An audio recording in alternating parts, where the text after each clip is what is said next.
Whoa, we're finally here. Oh boy, did we have to go through the ringer to get this to work today.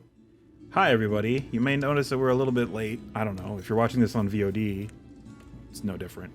But we're about 15 minutes late, actually more like a half an hour, because I was supposed to start the pre-roll half an hour ago, but it just wasn't going to go. Streamlabs, for whatever reason, was not connecting to the internet. I restarted my computer twice, and first I tried just restarting Streamlabs. No. Restarted my computer twice. No. I went and restarted my router. Finally it worked. Everything else was connecting to the internet. Everything else. Just Streamlabs was having an issue. I don't know. I don't know what to tell you. I don't know the solution. I know who to blame. I'm going to blame Streamlabs. This is the only thing that had an issue. I don't know. Hey, how's it going, everybody? We are continuing our work on the Tomb of Horrors. We are done with the dungeon itself. We are now just doing the hillside surrounding the dungeon, which is turning out to be pretty involved. I think this might take longer. This might end up taking longer than the build of the dungeon itself. But we'll see. So far it's been 3 streams. This is the 3rd stream, I think, of building the hillside. Technically the 4th, because we did build like a little bit of this in between, and at the start we actually did some of that. So yeah, 3rd or 4th. So we'll see. And this is only what, stream number 11? I think it's 11 of this one. All right, so yeah, as you can see, we have the top of the hill more or less dealt with. Just kind of planned out, more or less. We're gonna come in and we're gonna add some detail, make it a little more topographical, make it kind of rise and stuff like that. So first thing we have to do, I think, and I really wish I would have thought of this the first time. I wish I would have lined like the edge with 1x1 swamp tiles, so we could do a sort of gradual climb, like up to the center, like just like a dome. Because if we come up in 2x2s, it's going to be a little harsh, or harsher than I'd want. Although I will say that if we just go in and delete a few of the 2x2s and just replace them with 1x1s, it'll make it a little bit more organic. We don't have to get rid of all the 2x2s. I think I like that. So let's go into nature. Yeah, right there. And this is the one that we're looking to sub in. I'm just gonna drop right there. So for instance, say let's get rid of these 3 on the end. We would then just take this and just do 1, 2, 3, 4, 5, 6, and then come up half a step and go 1, 2, 3, 4, and maybe come down for this one, back down. Whoops, that's too far down. Boop. Too far up. Too far down. You get the idea. Is that too far down? Wait. Oh no, I guess that's fine. Yeah, let's just... There we go. And then just kind of gradually work our way back with that. Sure, we're going to get like the block pattern, but I'm kind of okay with it. I don't mind. And it turned off our swamp sounds again. I don't know why, but whatever. There. Just to get us in the swamp state of mind, baby. And of course, we don't have to go up continuously. It can dip back down. Like right here, I'm going to keep this little dip since we went to the trouble of making these transitions here. So like, yeah, we'll just bring this up. And yeah, that's the plan. That's the plan, Stan. Do we want to keep... I think we'll keep this too. All this work we'll keep. Except for what we did here on this edge, of course. Obviously. Well, maybe we can... Yeah, we can put those back down. There you go. And then, yeah. We just kind of want to have it gradually dome up, but also not just be uniformly doming upward. We do want to add, you know, some texture to it. Can we move this down? Does that kind of mess stuff up? Yeah, it does. It does kind of mess stuff up, don't it? What if we do that? I don't want to do that. Let's do down a step. We could also just leave these and just put these on top. It's not gonna mess anything up if we do. Yeah, just like that. I'm fine with that. And then of course the next one over we'll just come up another half step. And then like skip. And then that'll be down. But then the ones around it will be up. Like that. Just kinda like that. Yeah. There we go. And then this one will be down a little. And then we'll put another one that's down a little right there. Maybe not. Well, actually, no, that's fine. That's kind of okay. And if we feel like this is too barren or too brown, we can go in and add vines. There are standalone vine tiles, green vine, which we've used before. We use them in the grotto, in the dungeon. So we can just use those and green it up a little bit if we're feeling it. It's a little too muddy. But then we can have that come down like that, and then these go right there, down to that little thing there. Oops. And then, ooh. Let's do that there.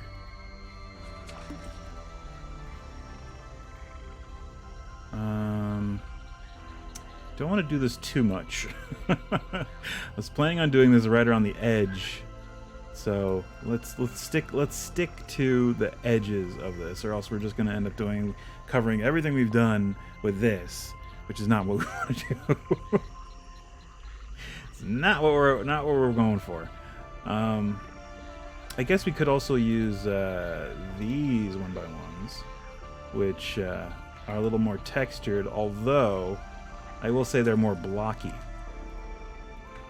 I do like the plain ones because they are more just natural. They got more of a curve to their edge, which is, they have a softer edge, if you will, which kind of lends itself more to a more organic look. So I think we'll stick with that. And yeah, just try not to get too far in, because we're gonna have to go back through and hit it with the filth tile, and also now some vines. Just making more work for ourselves, I guess. That's fine.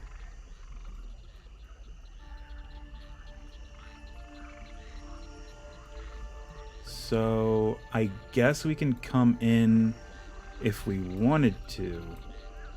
Two of the 2x, well, no, I don't want to come in anymore, because like right here, oh well, I guess that's more touch up. So like right here, I can do this now, as long as I transition things like that. If I do that as well, because now that I've built up to that with these smaller tiles, and then also I can do that as long as I kind of build up around this tile, like so. So we do that, and then that. Yeah, so there you go. That's sort of what we're looking at. It's actually a really easy process, but we'd have to go in and like do stuff like this. Like we can, if we just wanted to leave that like that, we can go in and fill in underneath with some of that. It'll keep filling the gaps is what we don't want any gaps. That's the that's the whole the thick and thin of it. So yeah, kind of like, oh, well, there's another. There we go. So yeah, kind of like that. And let's see. Yeah, we can do stuff like that, or if we really want to, if we want to like accentuate areas like this, where it's kind of dipped down there, we can put a little mud puddle because it is recessed. That it would make sense that water would gather there. It's kind of, you know, making it make sense. Trying to make it make sense. Let's go ahead and fill in these gaps, plural. Well, I guess that's fine. Yeah, that's fine. Cool. So there you go. I made sure to leave that on the map so that I could find it easily.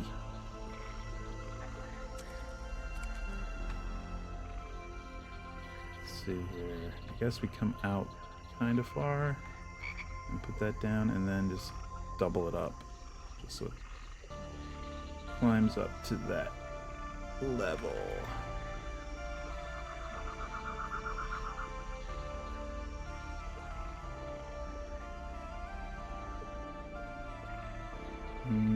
Okay, and up a bit, up a little bit, down a little bit, dip it right there. There we go. That's what we're looking for. Yeah. And then along this side.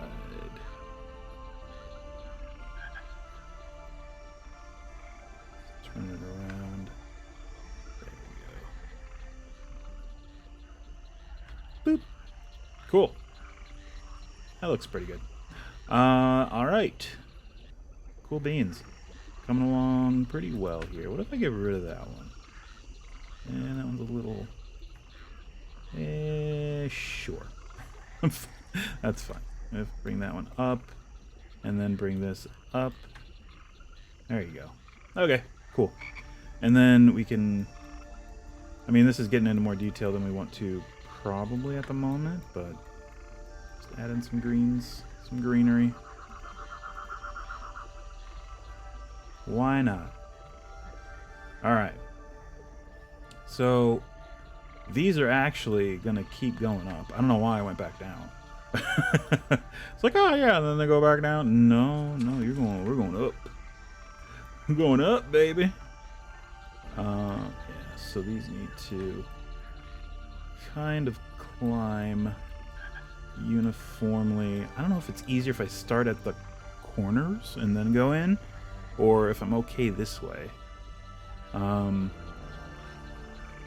But this is essentially what it's going to end up being. It's just going to start climbing toward this central area, and we're going to put a skeletal face somewhere in this area, most likely. And I got to figure out how to do that. And I still have to check out Tales Tavern to see other skulls made out of terrain, to see if I can find one and get inspiration from. Because I don't want to just take one from there. That's then it's not my. If I put this up there, then it's like, oh yeah. Plus also this is from this. I want it to be mine. You know. Today I am drinking what looks to be grapefruit juice, but it is not. It is beer. It's got a little bit of a grapefruit taste to it, but that's from the hops. Hops. I'm drinking, what is it? It's Lazy Fox by Riverlands Brewing. It's a hazy session ale. Yeah. After the start to this stream, I need a little bit of a drink. Daddy needs a little juice. Sorry. So, yeah. Alright, let's keep on climbing, son. I guess that's fine. I don't want to... Let's copy that one. Put it there. If we cover up stuff, I'm okay with it.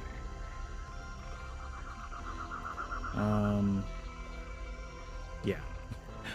End of thought. If we cover up stuff, I'm okay with it. Let's put this one down. There we go. And maybe this one too, and maybe this one too, just a little bit. There we go. Or maybe we should work our way out. Do you think? I don't know. Maybe it would be easier, because then we can just bring everything up to that point. Maybe that would be easier. So where about is this? Are we naked? Where's the peak? Where is the peak of this? Is it right about here? It's right about there, maybe. Hold on. Let's see. How far are we from all the stuff? I'd say maybe a little more this way. Probably right about here. Not quite. Right about there. Or about, nope. Maybe I was right the first time. Right about here? Does it feel like central-ish? Ooh, maybe like one or two this way. Okay, that's gonna be really low. That's fine. That's really high. That's really high. So yeah, maybe one or two more this way. Trying to make it equidistant so it doesn't look all lopsided. Although, I don't think we're going to be able to get away from that. That looks good. Right about there. So this one. This one, we're going to bring it up as far as we can. So right about there. I guess we can go up as far as we want, can we? Or, I don't know. I don't know, because we're right at we're at the upper limit. Yeah, it says we're at the top, but if we go down to here, it also says we're at the top. So, ooh. And is that shadow falling directly on this? I think it is. That's kind of funny. The shadow from this is falling directly on here. Yep. I was like, why is that tile so dark? Oh, it's the shadow. Only the shadow knows. That seems about right. All right. So from there, we'll say it's a 2x2 grouping of tiles. And maybe one's a little lower. There. And if we come down from there in every direction with some variation, I think we can make it look like a topographical kind of dealie. You know, it would be even better if we had multiple peaks at different heights. There you go. So, to that end, we'll make another peak. How about over here? We got a lot of room. So, we'll go up to about there. Maybe up to here. And then this one will only be 2 high, or 2 wide, whatever. And how about another one over here? Like here. And we'll make this one also only 2. Yeah. So a little bit like that. So it looks kind of weird. So it'll step all weird. Alright. Alright, so we have our peaks. Cool. Now we get to see if we have enough tiles to make them cascade down. If not, we can use filler and stuff like that. And those trees are going to be excellent vertical filler. So you don't have to really worry if we don't have enough tiles, you know, between those peaks and the edge of the hillside to have it make sense. I think we're covered no matter what we do. So let's just get to going. I can actually collapse this. which gives us a little bit more room. I'm gonna do that. And just remember to come down a little bit at the corners. Whoa.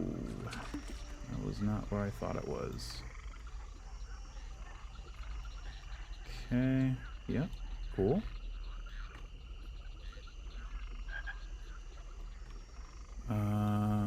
Yes. There we go. And we're probably going to need some filler at some point because we do want that to drop to there. And that works. Cool. And to there.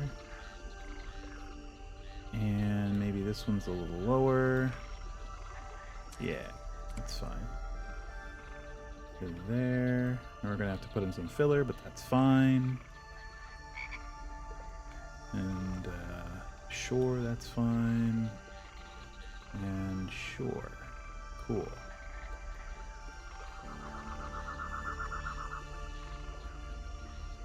Bring that one down a little bit. Maybe down even a little bit more. And we're going to, again, put some filler to fill in that gap. And then a shelf. And then that's not where I thought it was. Sorry. It's fine. And then down. Alright. Cool. And keep in mind, we do have to keep an area here somewhat flat, I guess, for the skull face. Or we could dome it outward. I don't know if that would really work, though. We might have to replace the 2x2s with a more, you know, variable 1x1 grouping.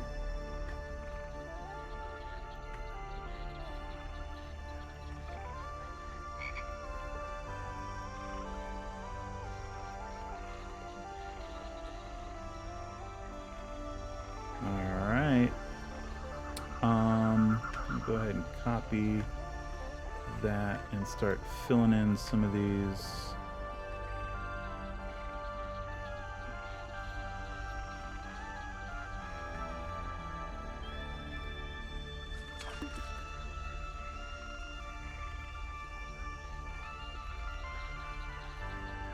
That there.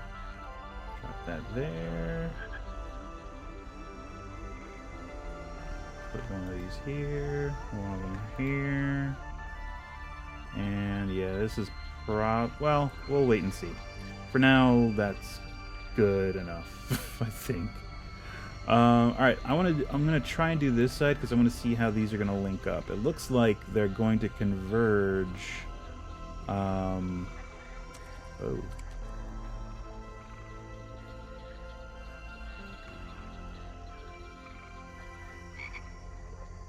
I don't know if the mic is picking up my cat in the background.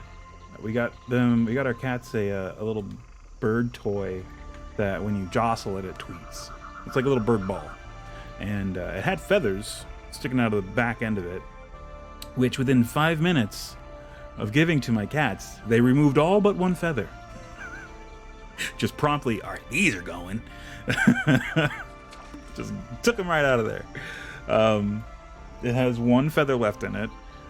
Whether it's that they felt it looked better with one feather or that they're unable to get that feather off. I don't know.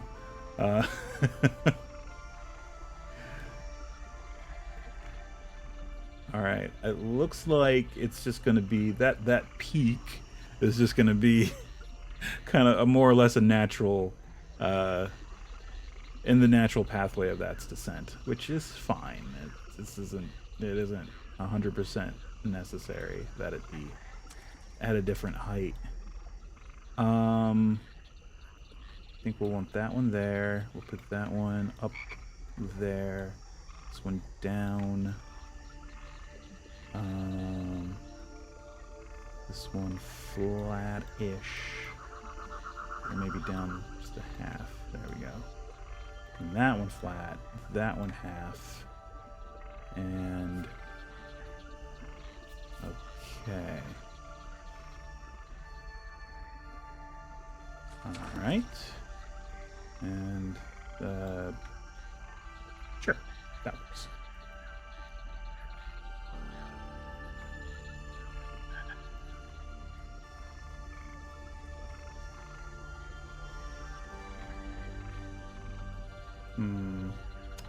Yeah, as you get closer to the edge, you gotta really rein in the variation that you try to do. It's like, oh, we're gonna go this way and this way. Like, no, no, no. You gotta go down, down, down, down, down. More or less just down.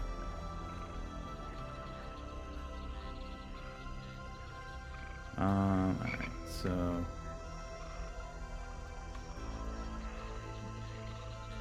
I think the part of the... Yeah, so we're not doing this side. Let's get this to one edge and see how we're doing and figure out, because it looks like we're not going as steep as we need to get to the edge at the speed, at the pace we're going.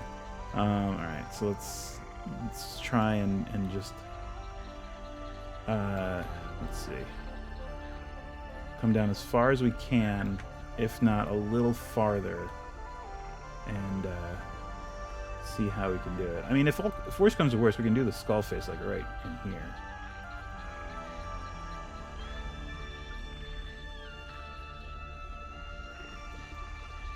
But yeah, as it stands, I think we might be a little bit too shallow with how we're trying to do this. We might need to, we're definitely going to need to, no might about it, we're going to need to build in some definite, like, steps to this. It's going to look a little steep, but again, we can come back in with these treetops and smooth it out.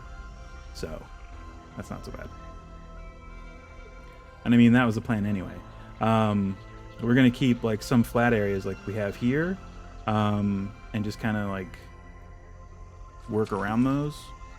But yeah, I think this is fine. We just have to kind of distribute the height, distribute the elevation a little more evenly, which is the tough part. So let's see if that's the center-ish here. Let's come down 2 steps for each one of... Oh, we're just going right into our filler. That's fine.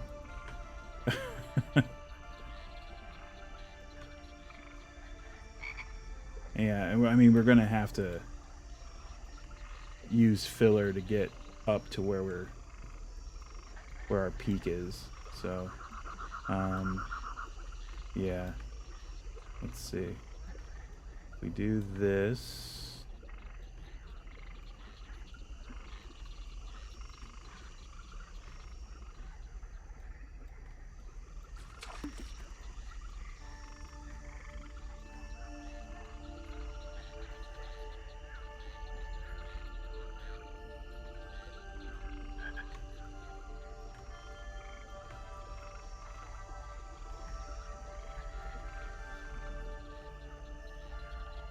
Yeah, I mean, if we distribute it a little bit better, I think we got it. We just have to...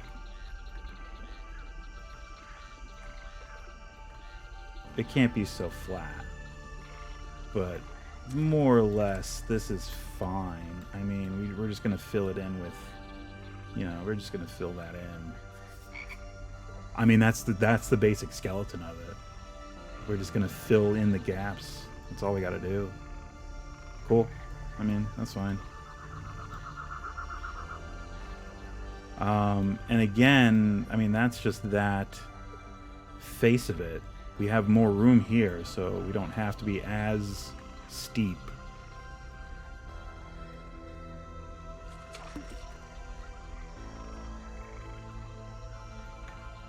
We can be a little bit more gradual coming out this way.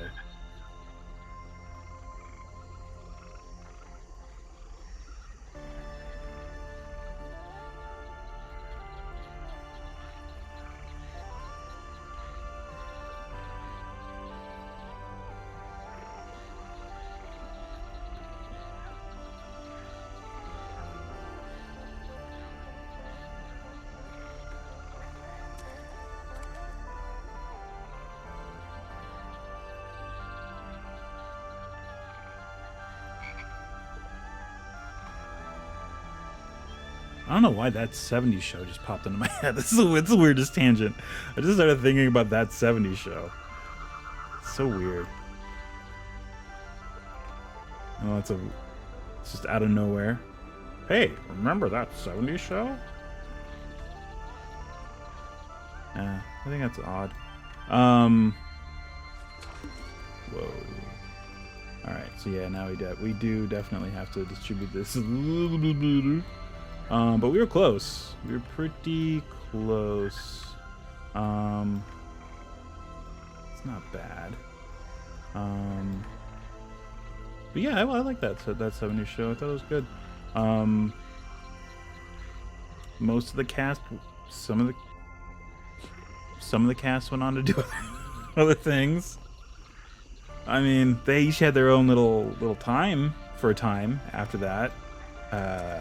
Some of them are still doing stuff. I think Laura Prepon's still on Orange is the New Black. I've only seen a little bit of that show. I don't know if she's still on there or not. Wilmer Valderrama didn't do a whole lot after that. I think he's the only one, unfortunately, that didn't do much. But I mean, compared to his actual personality, the character of Fez is so removed from that. I think that he gets very, he doesn't get as much credit as he should for that character. It's not him at all. It's not Wilmer Valderrama at all. It's a completely different person. Topher Grace, I think, had definitely the brightest star for the shortest amount of time. And Ashton Kutcher has just been doing stuff more or less consistently. I mean, sure, he was a little more popular at the time, but then he kind of did other stuff behind the camera. And I think Topher Grace is also doing some more stuff behind the camera. But yeah, it's crazy. To think about that show. And Mila Kunis. I love Mila Kunis.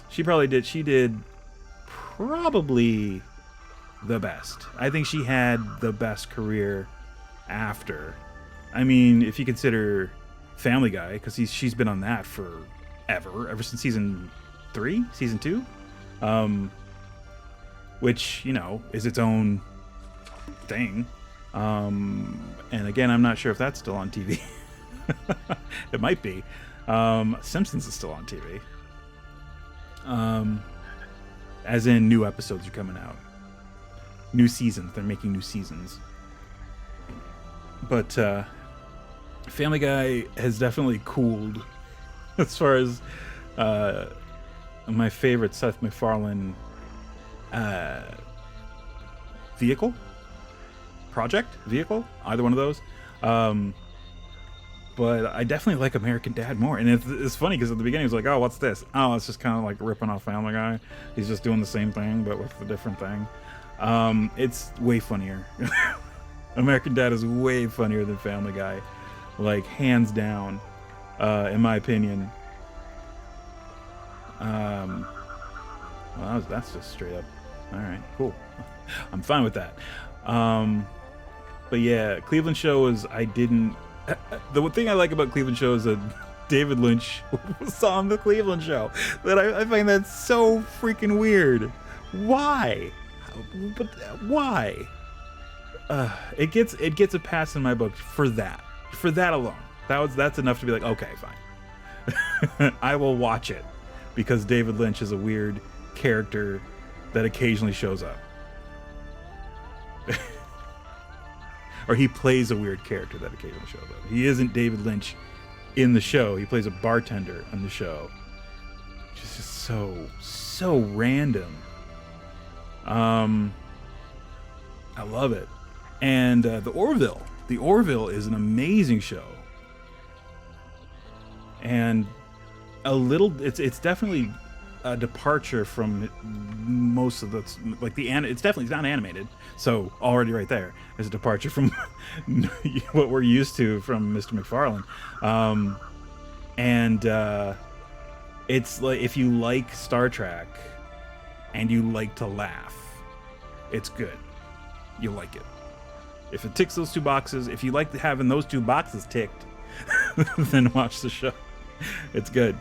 It's like what is it? Galaxy Quest, the Tim Allen movie with Alan Rickman and Sigourney Weaver, where they're the cast of a syndicated, now in syndication, sci-fi show, much in the same vein as Star Trek, and an alien race. It mistakenly takes their episodes, that they manage to get out in deep space as actual fact. So they abduct them, or they don't really abduct them. They ask them for help, but they mistake it as another convention or some sort of like private event or something, and hilarity ensues. But it's a great movie. Sam Rockwell's in that movie. So good. Sam Rockwell's one of my favorite actors, but I'll come back to that later. But Alan Rickman just does, Alan Rickman, period. And Sigourney Weaver's, she's just the best in that. But it's a great movie. And if you've seen it and you like that, then you will like the Orville, I think, because it's the same. It's definitely. It's got the same kind of energy. It's got the we're in trouble, but then also in the downtime, there's funny stuff going on, like legitimately funny stuff, not just hey, do you remember when kind of Family Guy stuff. Cut to a flashback of something stupid, but yeah, like legitimate comedy. Tony Shalhoub is also in Galaxy Quest. He does an awesome job. Justin Long also, he does an amazing job in that. But yeah, I forget what I was talking about. I was talking about Mila Kunis, and I got me talking. I was actually talking about that 70s show. She got me talking about Family Guy, because of Mila Kunis, and then all the other stuff. Ooh, yeah, that's gonna be a pretty steep transition, but you know what? That's fine. We are fine with that. We're gonna work with it. We're gonna put this right in the middle. There we go. Cool. And then that's gonna be down like that, and then that's gonna step like that, and then so on, and so on, and so on. Woo. All right. I think if we do one seam, oh, those are off center. Okay, that makes things more interesting. Cool. I'll take it. And then there, and then there, and then there, and then there, and then we just adjust these accordingly. Just kind of boop, boop, boop. Like if we want it to be steeper higher up, we can just kind of do this. Yeah, I think that'll do. That'll do. Cool. And then we can kind of do the same thing in this direction. I actually like that approach. We're here. All right. So if we take this one, move it up. Maybe not so close. If we butt them up against each other like this, or maybe leave a half step between them, I think that gives us a little more leeway, to adjust after the fact. And we see how much room we actually have. Once we see how much room we actually have. There we go. There we go. Whoops.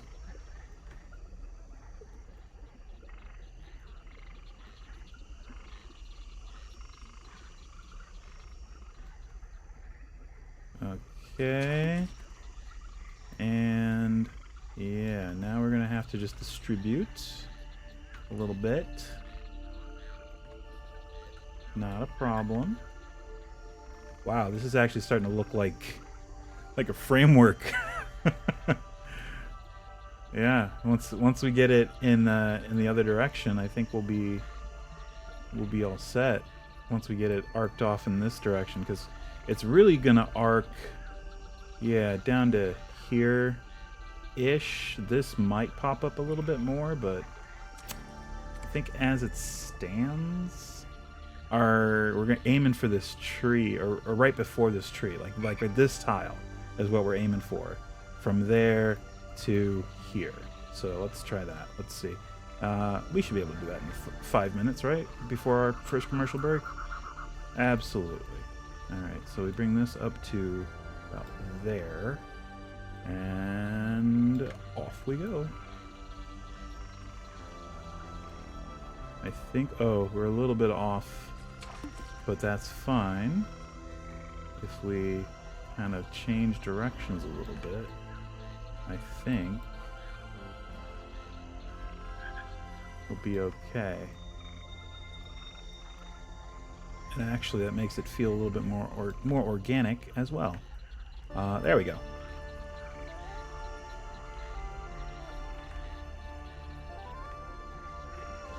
And there it is.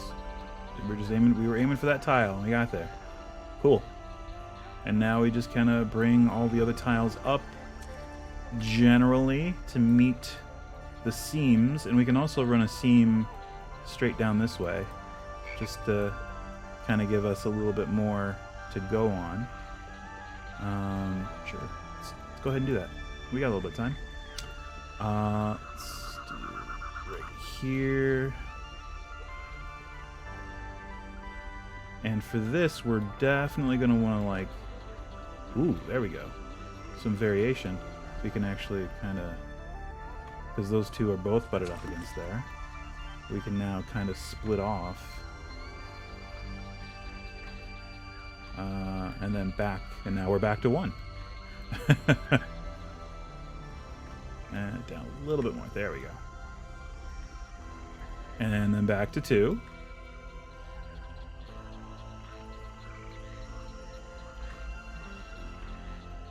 And then back to 1.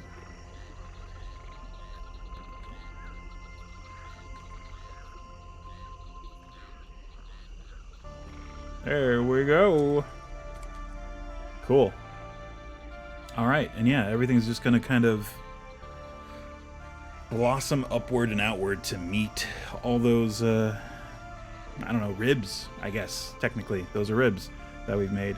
And we can also build some off of this ridge, kind of, this peak that we were hoping to do. This can still be a peak. I mean, it's, no. As long as we, like, lower these, make the transition here a little more severe, definitely. All right, cool. So we're gonna take our first little ad break, and when we come back, we're gonna swamp it up some more. So stay tuned, please, or don't. You can do what you want. See you later. See you in a bit.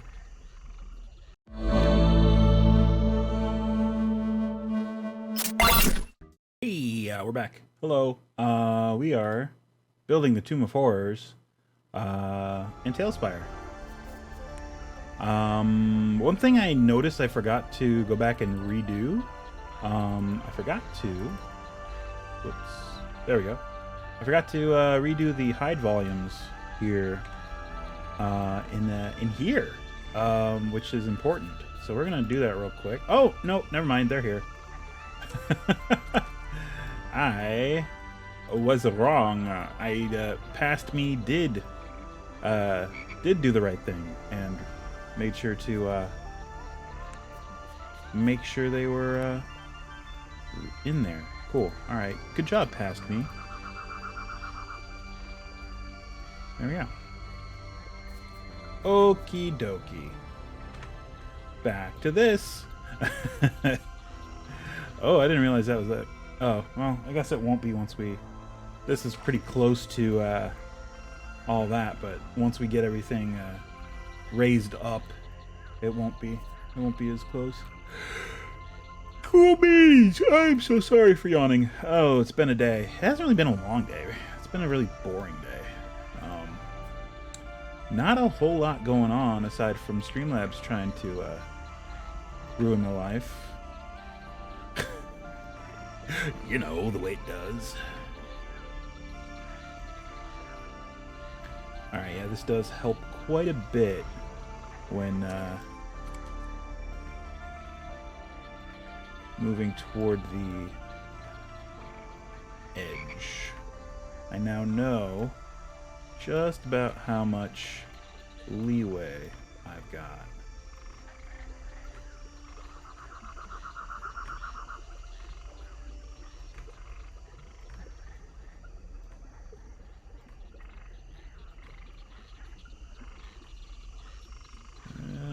There, yeah, only half a step for that one. Oh, and then we come to the ones where we have special filler, so we can actually very granularly adjust. granularly, in a more granular fashion.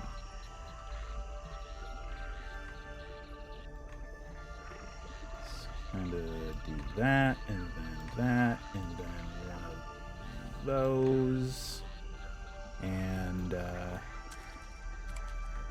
there, and there, and there.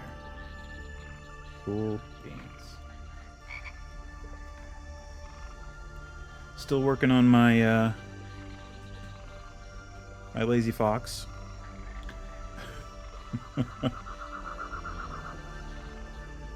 Man, drinking beer now, it's like drinking at home isn't as fun, and I really don't drink that much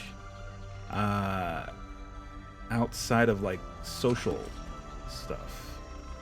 And even if I do drink, I hardly ever get drunk. It's just one of those things, like, if I'm out and having fun, I don't want to lose, you know, my faculties, because then I'm not having fun and no one else is having fun, because especially if I get if I were to get super drunk, then people are not having fun because they then have to take care of me. Or not, or they just let me go, and then in the back of their head they just worry that, oh, is he okay? That could always be the case. Then again, or not. They could not worry. They could just be like, ah, fuck him. And they would be well within their right. But it would be much nicer and, you know, I don't know, non-sociopath, without sociopathy, if they were to care. But I don't make that an issue. I don't, like, I had days in college, of course, where, you know, new to drinking, you know, just freshly 21, able to buy beer, can just get liquor, whatever, and just, you know, oh, the world is my oyster. I can drink whatever, and yeah, you learn pretty quick. It's not fun just to drink whatever. Or hopefully you learn quick. I learned quick. It's not fun to just drink whatever. Because if you end up getting super drunk, then people have to stop their fun and make sure you don't die. You know? Ooh, let me move my... There we go. Now we should be okay. Now we're not going to be losing our tiles. I guess the ceiling is kind of flexible in TaleSpire. I never really looked into the details on the ceiling, but it looks like as long as you keep building up and you move your little cursor thing by double right clicking onto the topmost tile, you don't have to worry about it disappearing when you zoom in. Which is what we were encountering previously when we got to the top, and we were like, oh no, we don't have any more room. But apparently, yeah, you can just adjust the height. I don't want to go much... I think this is a good height. I don't want to go super tall with this. There's no real need to. This is just basically just set dressing. It's just a fancy package to put on the tomb.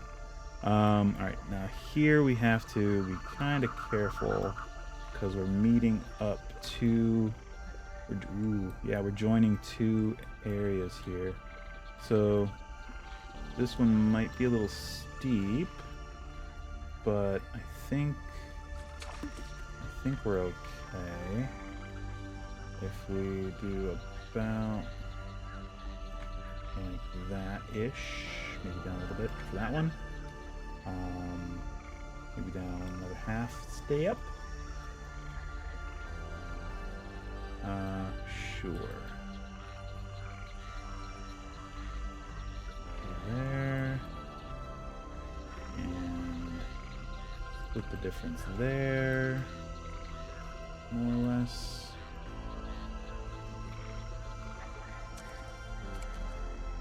But yeah, usually now, anytime I try new beers and stuff, it's when I'm out drinking at a friend's place. Because a lot of my friends, including my wife works in the beer industry.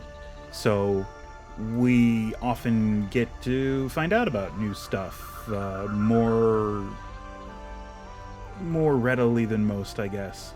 You know, a little bit ahead of the curve. And it's like, oh, I want to try that. It sounds good. Or, oh, that sounds disgusting. I'm never going to drink that.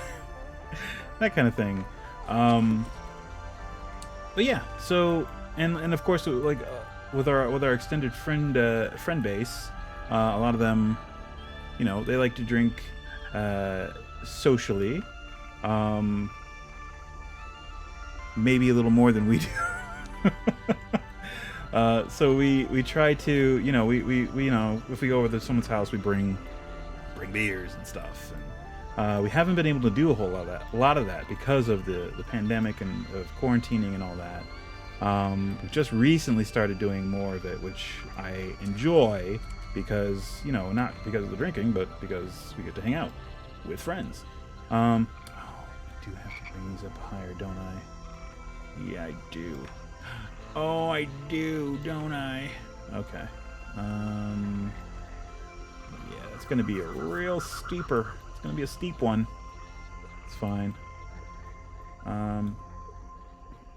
So yeah, that's one thing, and I wish I had more time for it, because a lot of the time, either my wife is, when everyone's wanting to hang out, my wife is like just getting home from, you know, an 8-hour shift, or I'm, you know, just having done, you know, a full workday plus chores all day, and the last thing I want to do is have to go out and, you know, first take a shower, because at the end of that day I am not pleasant. I am not flowery fresh, to say the least. Yeah, I mean, it's a shame. I'd really like to do it more often, but it's just the time to do it. It just doesn't always sync up. But when it does, it's fun. It's a blast. Alright, I think that's fine. I kind of want to keep it kind of flat here, I think. We want some flat areas up here. We don't want it all to be super moundy if it's a plateau, because it's the artwork in the module made it look like a plateau, so that's fine. If we have it mound up like this, I think that's also fine. I don't want to have it super flat because, you know, it's just not gonna look good. I'd rather it have some feature to it.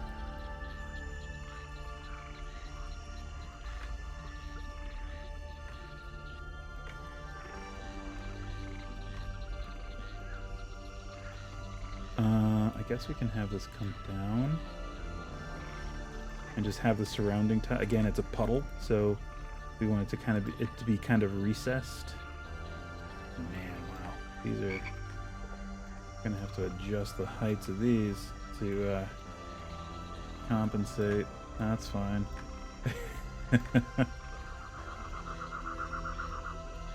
All right. And those are just gonna have to make do. There we go. Yeah. Once it's all filled in, it'll look much the same, except the gaps will be brown. We're also going to bring some of the treetops up to round out some of the hard edges, but we have to do it in a way that it isn't choked with trees and treetops. Oof, it's gonna be really difficult to try and make it look like a texture and not just like it's like, oh, we did this and now we're gonna cover it with these trees. I don't want to do that. We just have to add them here and there to round it out a little.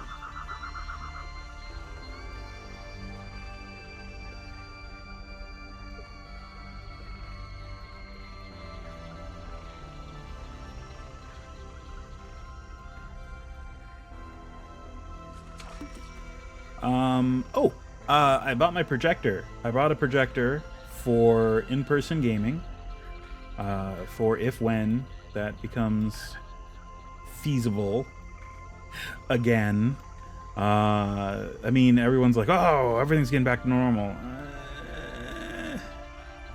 I know you really wanted to get back to normal, but you can't not pay attention to everything that's going on.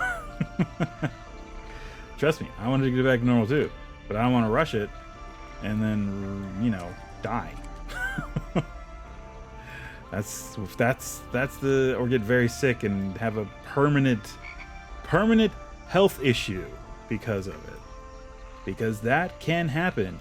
You don't always die from COVID.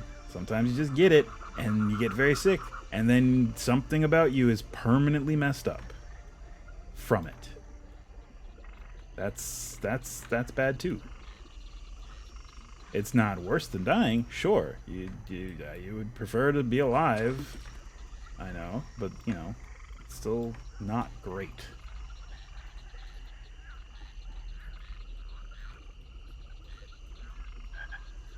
But yes, I bought my projector. I'd been kind of ruminating over it and looking at everything, basically on Amazon, and I've also been looking on other sites, like what's the best projector for just projecting a map onto a tabletop, which is essentially all I really want it for. But yeah, I looked at the one I ended up getting. I don't know. I think I have to look through it a little bit better. But I just got it today. It just arrived today. So I played around with it a little bit. Its file viewing or picture viewing mode isn't great. You see a little preview of the image, and that's it. So, I mean, and that's native in the thing. So if you plug in a USB to it, and then you're using the remote to go through the images, that's really all you see. Is you see this little preview with the file information next to it in a little very low res window. Which is not great, but it does have screen mirroring, which I also tried out, which looks pretty good. So as long as I have something like a tablet or something hooked up to it, or I could hook it up through, I also got a micro USB to HDMI cable, so I can use a tablet. I can just plug a tablet straight into the HDMI and just use it that way. Or it also has the Bluetooth connection or Wi-Fi. It's got a Wi-Fi connection where you can hook screen mirror through a tablet or a phone, which is a little less cumbersome, so you don't have to have a cord hindering you, which is preferable without the cord. But I was hoping to, once I have it all set up, when we get back in in-person gaming, I can just have maps from Roll20, just kind of make them and then make them in Roll20, or download the asset that I buy on Roll20, open the files in Illustrator and arrange them like I normally would in Roll20, because I can make a grid in Illustrator and have things snap to grid, and it'll just it'll work just great. It'll actually work a little better because I get the snap to, well, it snaps to the grid in Roll20, but I get features I wouldn't normally get in Roll20, like comprehensive layer organization, which is one of my biggest pet peeves with Roll20, is it doesn't have like a layers thing. It's like, oh, here, I want to put this on this layer and all these on this layer so that I can, yeah. It's just that everything's on top of everything. So if you have something under a bunch of other stuff, you can't get at it unless you move everything else and then move it and then move everything back. It's a pain in the butt. And it's the only way it works. But I digress.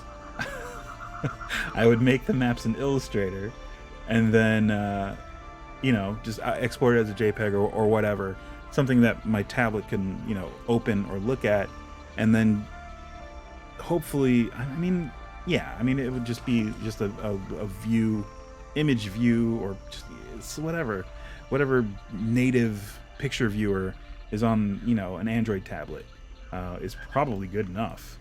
It doesn't need to be insane.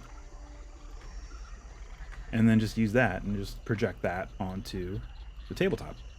And there you go. But just make sure that the grid is 1 inch and you're set. The issue I'm coming up with is finding an adequate rig for the projector. That's the thing.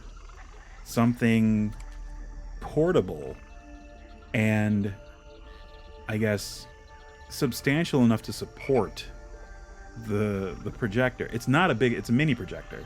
It's about 5 pounds, maybe 5 pounds, which is kind of heavy, but for a mini projector, it's not bad. I would need something kind of like this, but more substantial to hold up the 5 pound. If I can find a good, like, lamp arm or microphone arm that's, what's the word? Rated for heavier things, then I think we're in business, because I only really need it to hang over the table not that far. And it works okay even if there's some ambient light. It was like what, I think it was an 8,000 lumen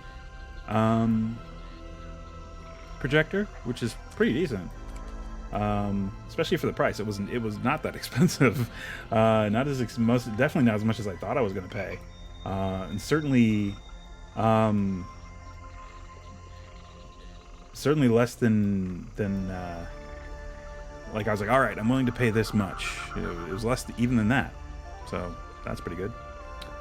Is my Streamlabs messing up again? It looks like it is.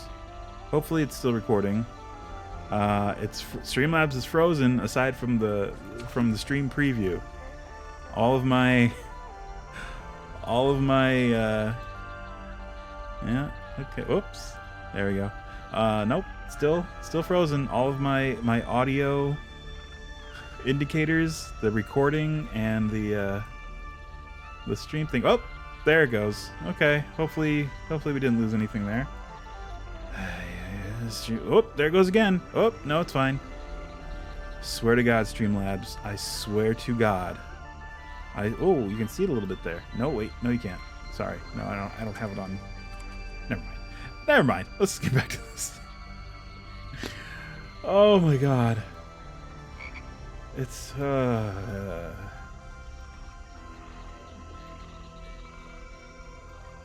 Alrighty. So yes, new projector. Played around with it a little bit today. Looks pretty good. Happy with the purchase. I think the brand is deep. I'm gonna have the box right down here. It is DB Power. DB Power. It is a mini LCD video projector. Yeah.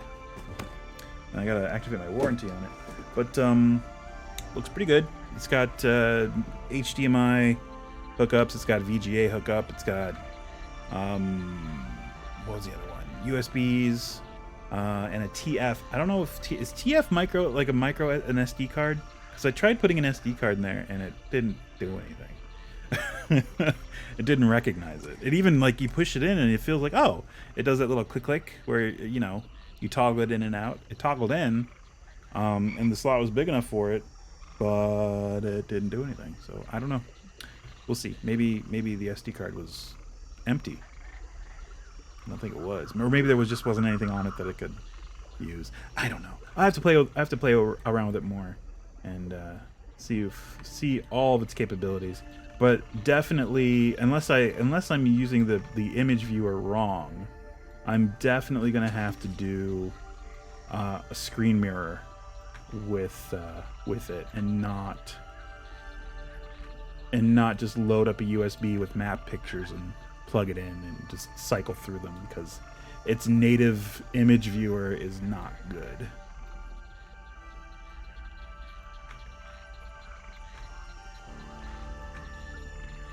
Which is fine. I mean, I'm not opposed to using the screen mirror. Screen mirror is a-okay.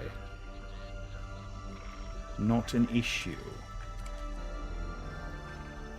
It also has speakers, which are they're okay. They're not the best, but you can also use Bluetooth to hook up a Bluetooth speaker, or it also has audio out.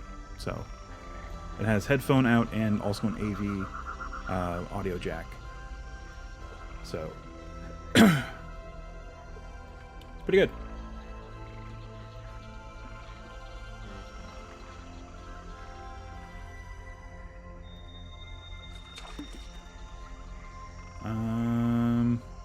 This is gonna be tricky. Yeah, we're gonna have a little bit of a steep steep climb there.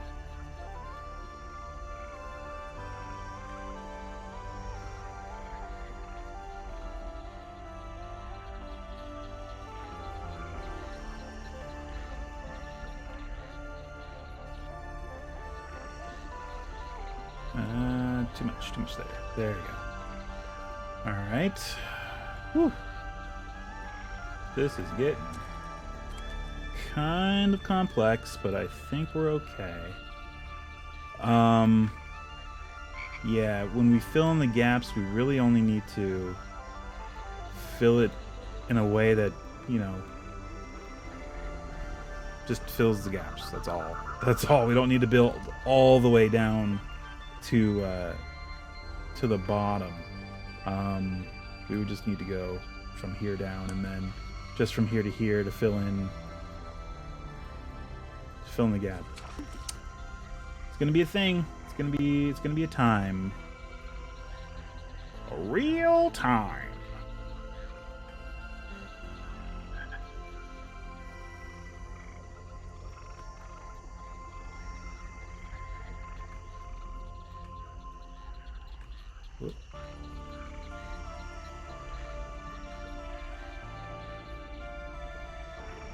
Yeah, we're definitely gonna have like a ridge, or not a ridge here, but a dip here. That's what it's looking like.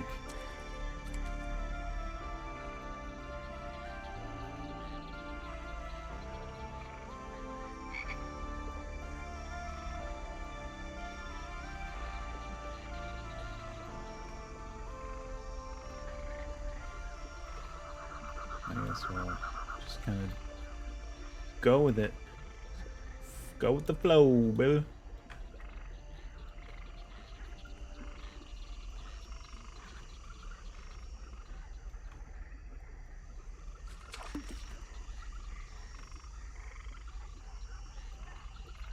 Okay, and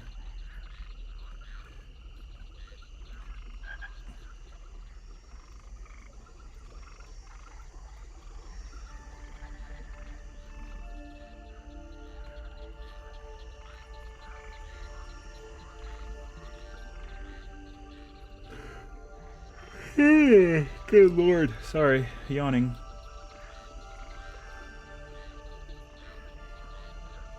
Alright. I think we're good. Let me do this. there, and there-ish.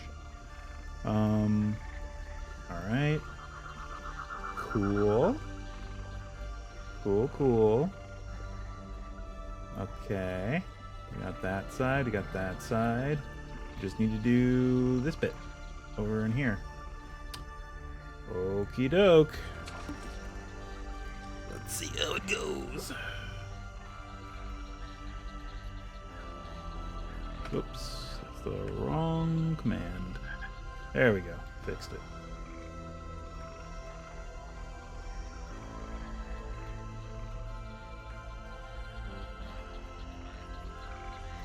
Whew.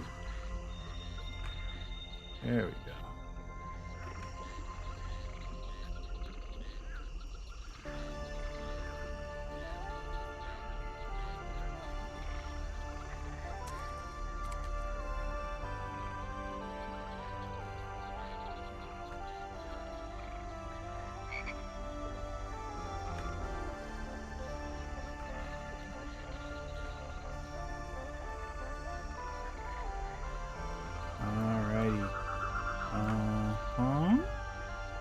Whoops.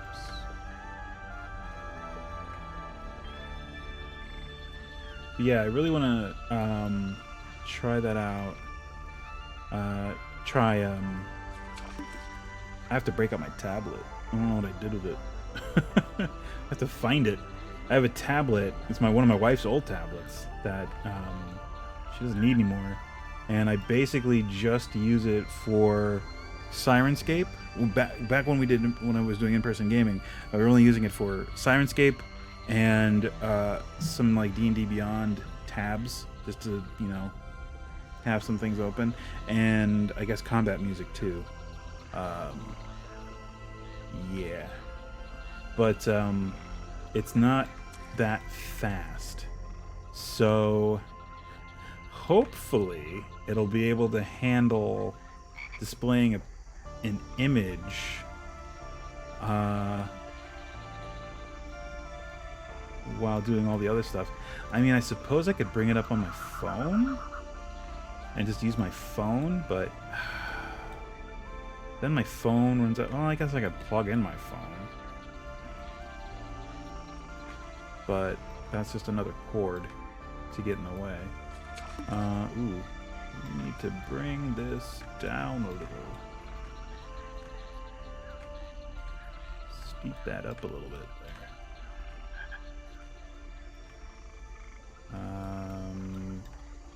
Okay, it's okay, I guess. It's gotta be a little more aware of our available space. I mean, we can always just come out a little bit more here. I don't mind doing that. But I'd rather not, if I don't have to.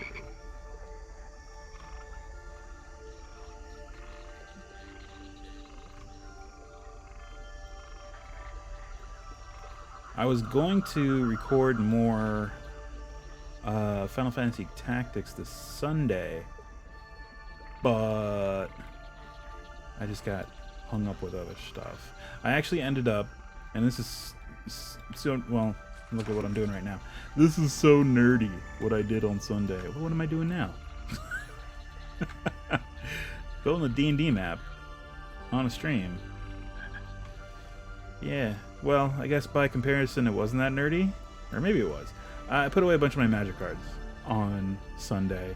Because I had just got my box set of, set boosters for Adventures in the Forgotten Realms.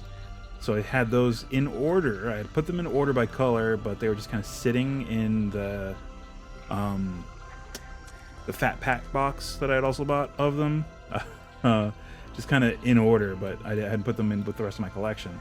And it was getting to be, about the time where I'm like, all right, they've been sitting over there a while. I kind of want to get them put away, kind of thing.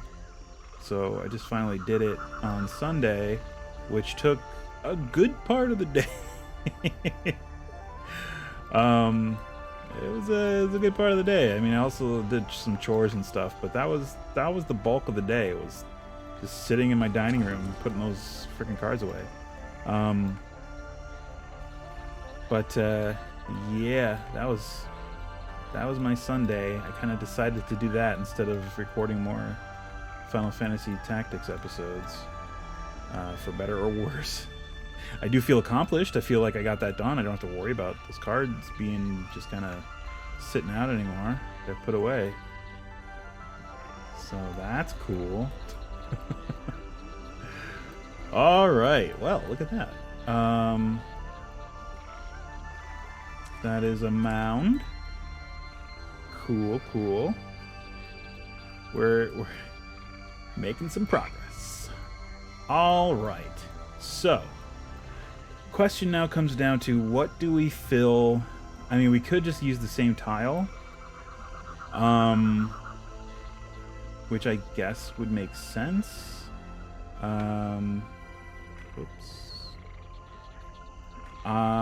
I would argue that maybe we can use these tiles to fill it.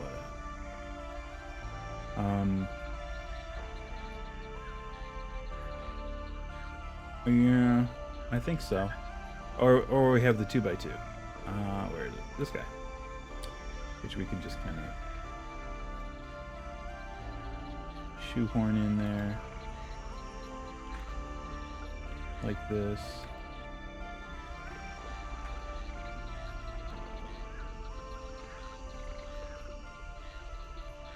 Yeah.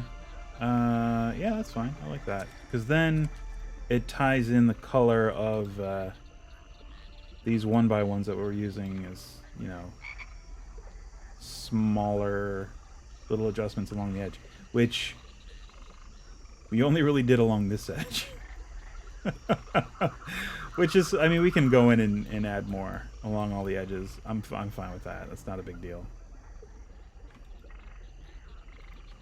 It was sort of a technique that we were toying about doing and then didn't really do. But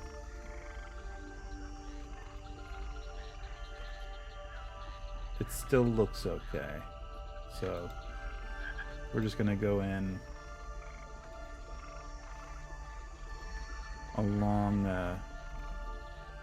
the edges and fix it where we need to.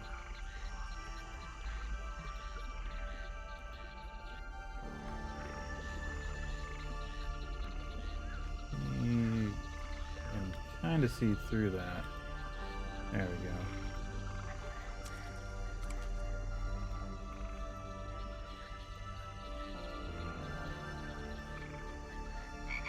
I guess I should just put them along the bottom, all along there.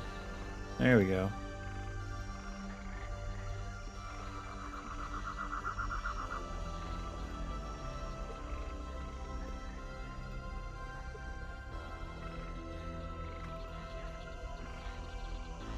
Oof.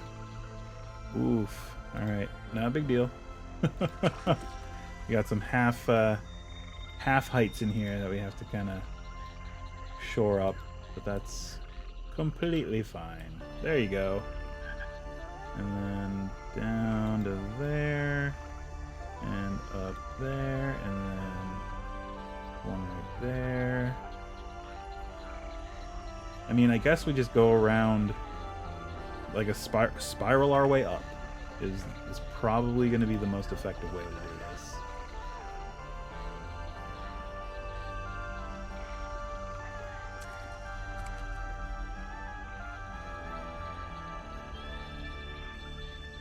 All right. Whoops, there we go.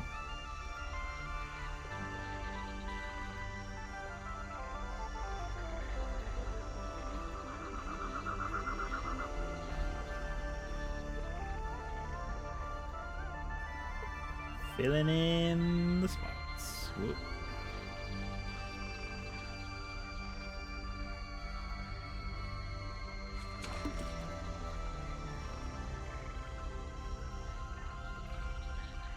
All right.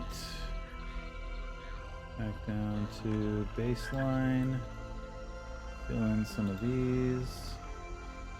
Up a little bit. Do that. Under here. And here. And then up a little. And there. Back down. And here. Go in here.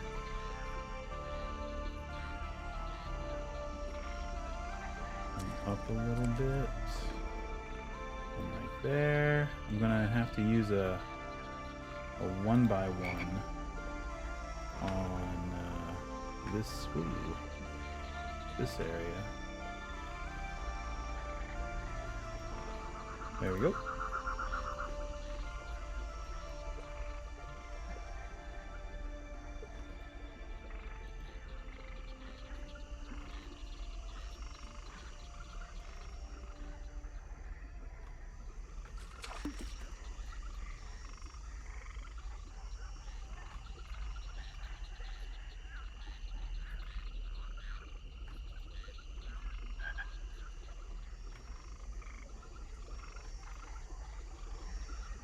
Oof. Alright. I keep going in too far. I keep saying I'm going to spiral around the edges, but I keep going in too far. Hold on. Let's down a little bit more. Fill in these areas a little bit. One there. And there. And one there. This is not going to be exact or pretty. Especially from underneath, this is not going to look particularly solid, but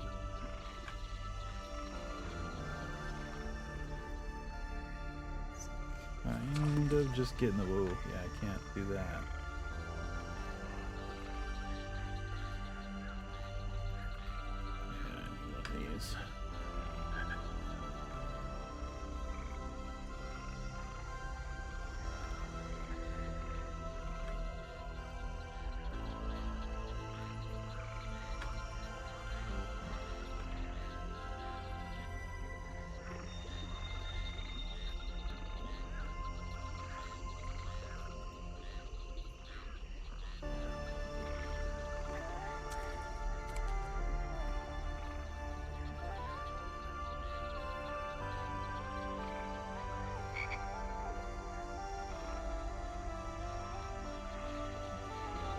Oh, there we go. Okay, that works.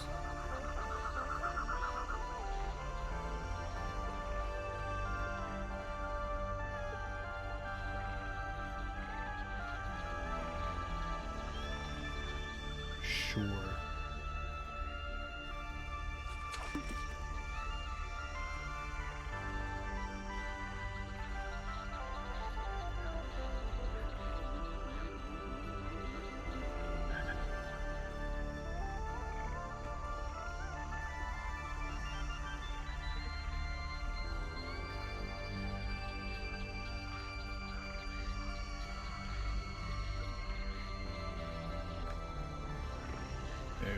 Go.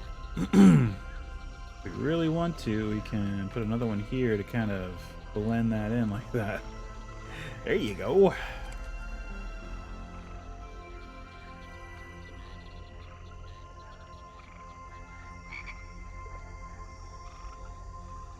I guess here we really only need to line it up with those tiles. Yeah. Same for there. And then just come up to there and drop in a whoops. Drop in a few more. And then up a little bit more and drop one right there.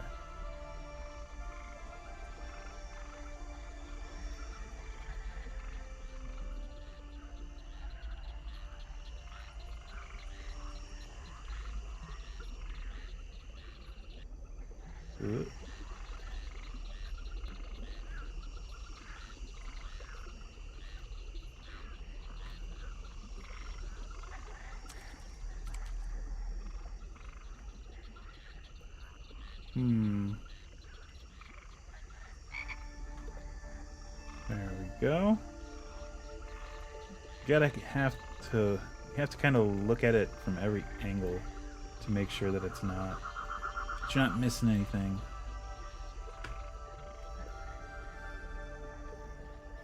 Also, have this here. There we go.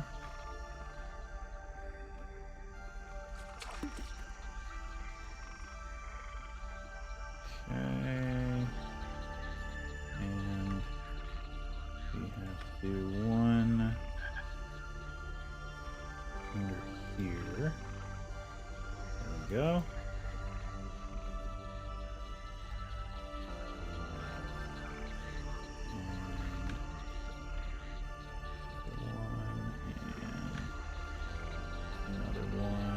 Okay.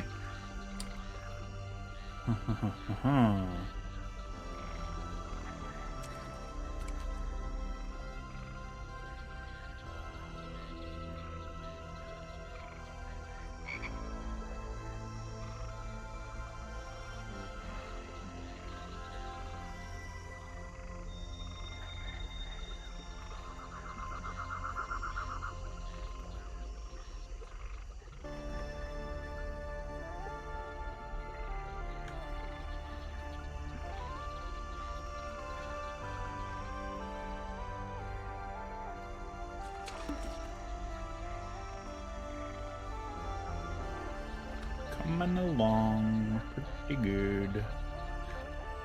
Gonna throw these in here. Alright.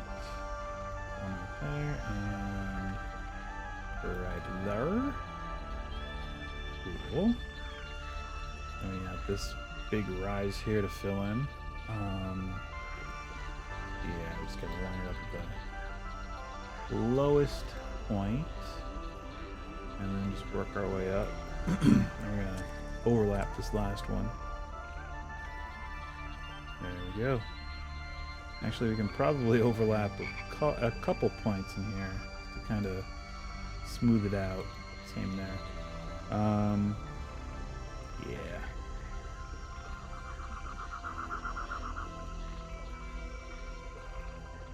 Yeah, we have a long way to go. We got a long way to go here. It's fine. It's what we're doing. We signed up for this. Put that there. Come down. There we go.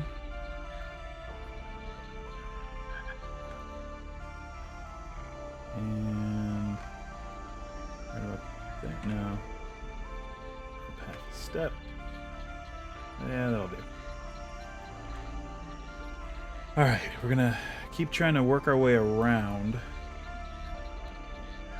But yeah, we've got the mound part pretty much set. We just gotta fill it in. We have it outlined. We just gotta fill in the gaps.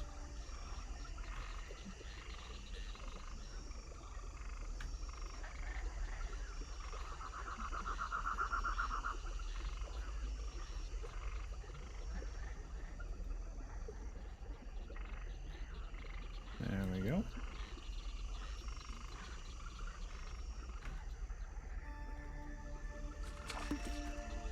And one more right there.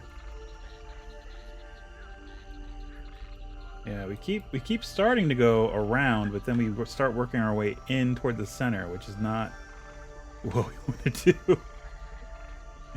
Trying to work my way around first, but keep getting distracted.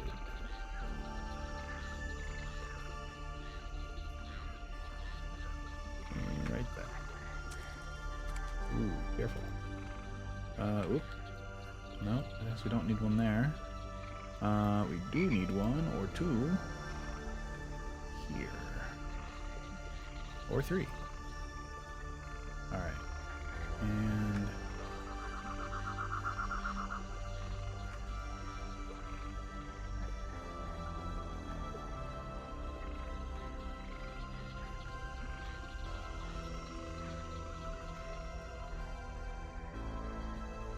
So I had a very weird dream last night, and I'm not going to go into details because anytime anyone ever tells me about their dreams, it's just static.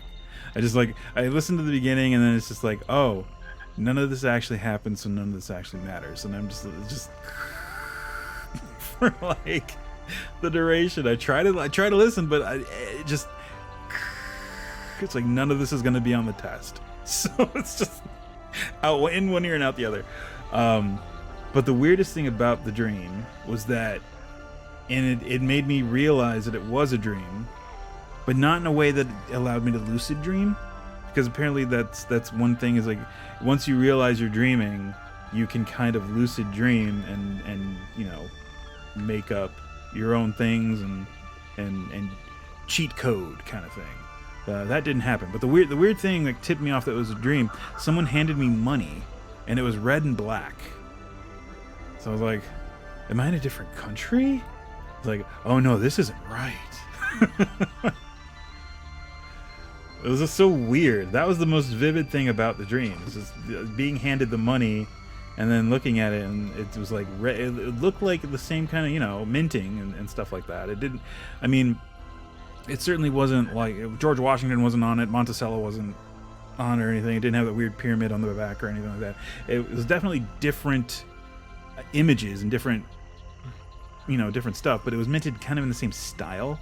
It just had like black elements and then some red elements on it and like a red band that was also, you know, so it was like very light gray and then black and red print, which was very, very weird.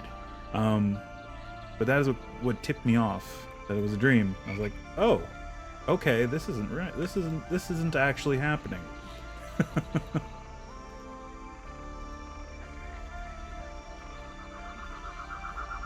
I mean, of course, it could be foreign money, but I'm not aware of any foreign money that's red and black. Paper money. I mean, there's, of course, different colored paper money in other countries. I'm aware of that. America, I think, is the only one that has all green paper money. Which is weird. Now that I think about it, because you kind of want to be able to differentiate the denominations at a glance, and you can't quite do that with American money unless you stop and look at the number on them or the president on them. And even then, if you're not from here, just looking at the president's not going to do it, because he's like, hey, one old white guy. Which old white guy is this? And then there's the one that isn't a president, but he's on the money anyway. Explain that.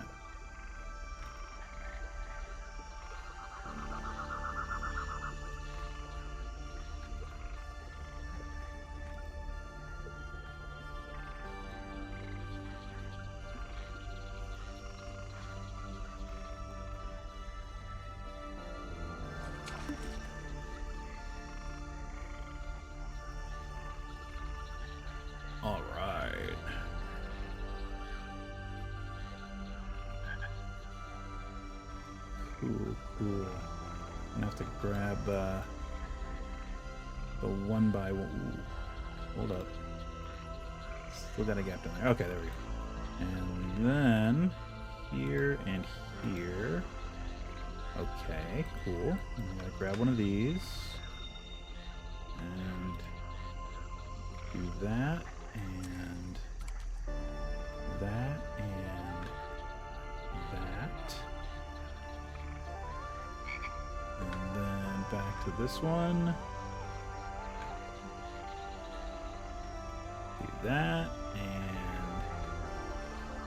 and that. Smooth that out a bit. There we go. And come back out this way. Don't keep going in.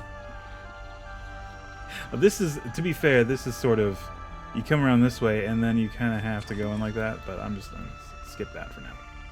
Skip that, move on. Let's do this one, obviously.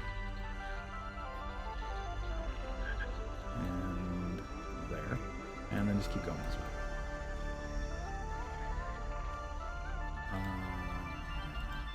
Okay. Up a little bit.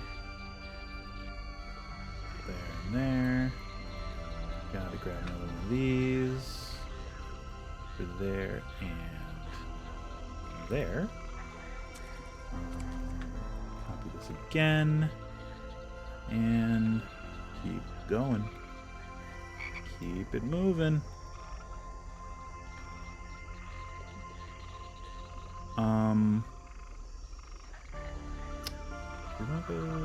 Yeah, I guess there's fine. Cool.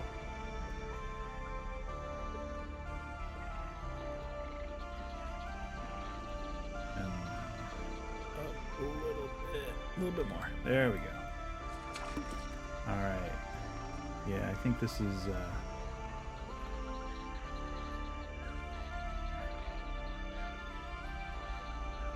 cool. And we'll just come down a little bit there. And same thing there. Ooh, a little bit of a gap there. Aha, got it. And yeah, it's fine. And there, and then we could do that, or we could come up into that one. There we go. All right. Cool, cool.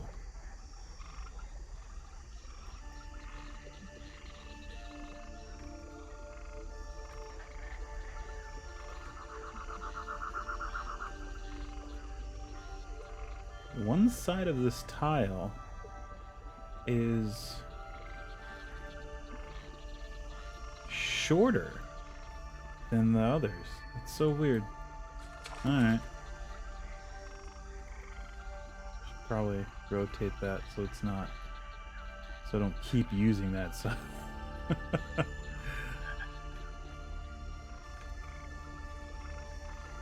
Yeah, there we go. You can see it's, huh. That's odd. Oh well. And actually I can do this. Yeah.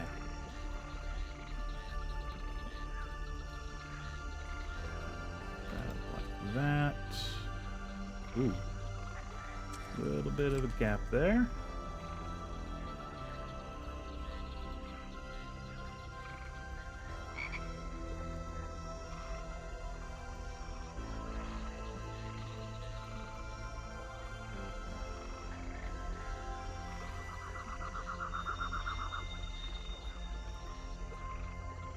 There we go. All right. When we come back from our second little ad break, we're going to keep going. We're going to keep filling in these gaps on this hillside. Hopefully we get to the skull face tonight. If not, I'm not too concerned. I do want to look up some examples and get some inspiration. But we will be back right after this with more of this. After this.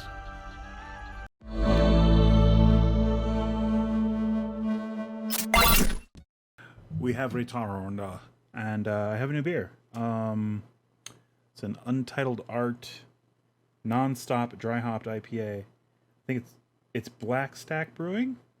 Untitled Art, I think, is their. That's weird. I've seen Untitled Art. I don't know if it's a sub series, but I don't know. It's a double India Pale Ale with Mosaic, Sabro, and Lotus hops. I have not tried it yet. I just poured it. We'll see. We'll see how it tastes. The last one was good. It was a session pale ale, so it was very drinkable. Not too strong, and not overpowering in like flavor or alcohol level. So that's cool. It was pretty good. Ooh, there we go. All right, back to this. Into build mode, and I can collapse this please. Thank you. All right. I missed some stacks here. There we go. And here as well. right. Woes. Yeah, I gotta be paying a little more attention because we got. Ooh, yeah, we got gaps. We got gaps, baby. There we go. Yeah, you gotta remember to look at it from both angles, or all angles, depending on the situation.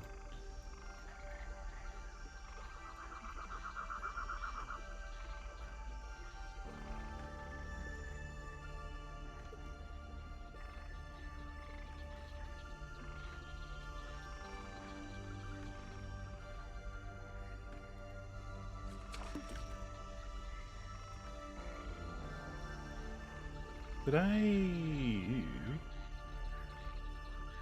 Huh. Oh, I guess since I grabbed a new one, it rotated it back to... Man, it's fine. Whatever.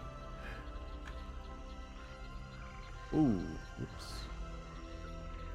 Alright, well, it's not the end of the world. Oh yeah, there's a gap right there. Bam. Oh, that sticks out further than... Wow. So that tile's off-center, really, this one. It's just a little bit off-center, but hey, you know what? It's fine. I'm fine with that.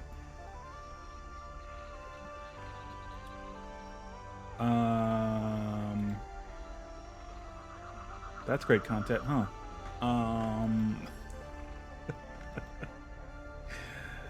Always great. So, if anyone caught my... I don't know why I'm going that high on the stack here. I really only need to go a few down. Anyway, if anyone caught my Saturday stream of Skyrim last Saturday, it was blissfully free of any technical difficulties. Thank goodness. Hopefully we're over the hump on that. We won't have any more since I changed my DNS. I was a little bit late because I was running errands before the stream. And only, got home like minutes before I had to start streaming. So I just had to get everything set up, and I just took my time. Didn't rush it. Didn't want to rush it, and to turn my computer on and just crank on everything and make everything grind to a halt because the computer wasn't booted up completely.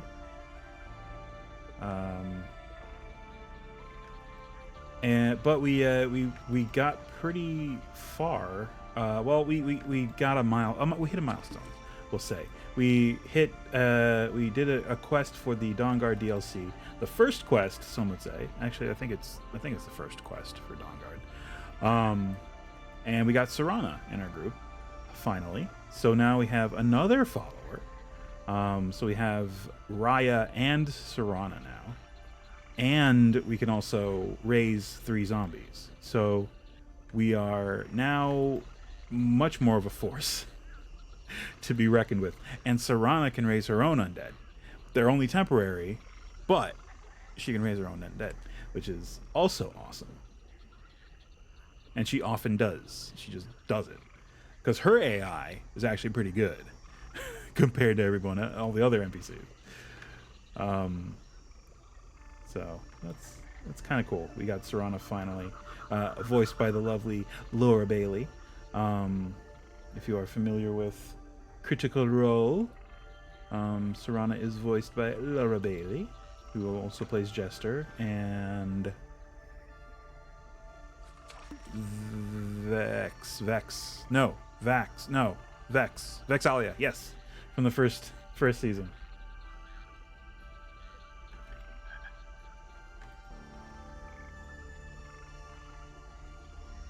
Vax was that character's brother, played by Liam O'Brien. I haven't watched much of the new season. I meant to. I had planned on it, and I just kind of blanked on it. And it's already, underway. So I'm like, I guess I can get caught up and watch, but I don't have the time. I'm doing this.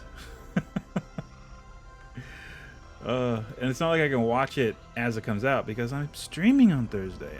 I'm there. They're my competition on Thursday.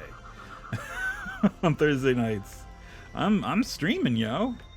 That's my time slot that they're streaming in. That's I gotta up my game with my Ni no Kuni stream. Get me some Critical Role viewers. Not gonna happen. I'll tell you right now, not gonna happen. But yeah, I dropped off the last season with Chester and Caduceus and all them. I don't know. Like when I was working, I would play it while I was working. In an office, I would play it, but I wouldn't have the video on. I would just have the because they also record a podcast of it, just the audio. I would listen to the podcast of it while I worked. And it was a great way to get caught up and keep current. But since the pandemic hit, you'd think I'd have plenty of time to get caught up and all that, but no, I just kind of forgot about it as I started streaming myself, and it's a shame because I like it. I like Critical Role, and I'm just kind of, I don't know. I really liked the first season. Second season was okay. I didn't have anything wrong with it, but I did like first season better than second season. I don't know why. But yeah, I guess it's something I'll always have in like my back pocket. It's like, well, I'm out of stuff to watch, but you really have to be out of stuff to watch it, because that's days of content to just get caught up on. Because each chunk is like what, 4 hours plus if they go long. That's a lot. It's a lot to have to get caught back up on. And yeah, that kind of that pace and seeing that, it's kind of helps me to it has helped me determine and decide that if I do like a live stream game ever, and I have previously, but like on my channel. If I end up doing a live stream game, which I would like to do, or on like a sub channel, if I make like a sub channel, I don't know. I might do it through a sub YouTube channel or something like that. But if I ever do end up doing that, I'm definitely not gonna make them that long. we're gonna shoot for maybe 3 hours, maybe. At the most, like 2.5, 3.5, maybe. I don't know, because it seems it's a lot. It's a big chunk for most viewers, and I think that might be intimidating to people who would like to get into it, but I'm already into it. It's just getting caught back up. It's intimidating. It's like I don't have 3 days to, watch all this. I suppose I could while I'm working now, but I got a flow going. I'll tell you what, I mentioned this in previous streams. I play old episodes of Mystery Science Theater while I work. Just because I've seen them all before. It's not distracting. It's just something on in the background to just keep me, keep the brain from being locked into one thing, which is bad for me. If I get too focused, I get hyper focused, and then I can't detach. And I need to be able to detach to like get up and walk around occasionally. I can't just sit at the desk for 8 to 10 hours, because it's very bad for you, and B, it's very bad for you.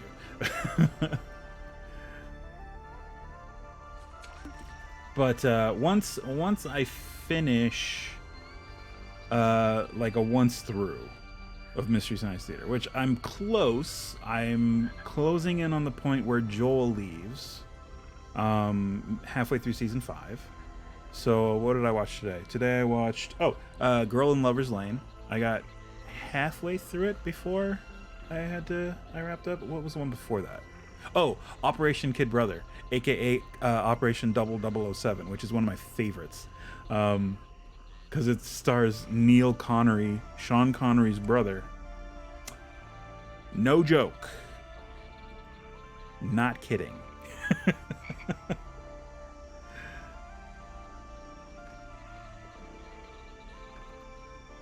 It's just a cheesy spy movie, which I think that's my favorite type of movie that they do on Mystery Science Theater, is just the cheesy spy movie. And there's so many good ones, like especially like the last episode that was on Sci-Fi Channel, Danger Diabolic. That's one of my favorite episodes, and it's a cheesy like spy movie.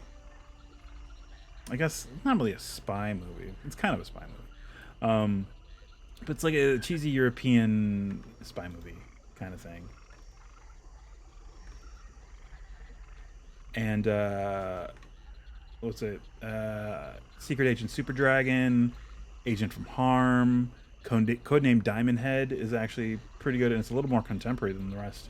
I think that one came out in the late 70s, early 80s. It's like it was a TV series, so the movie is literally just like 3 episodes strung together. Three TV episodes strung together of Codename Diamond Head. And, yeah. Starring Ian McShane from Deadwood, who plays Swearingen on Deadwood. A very young Ian McShane.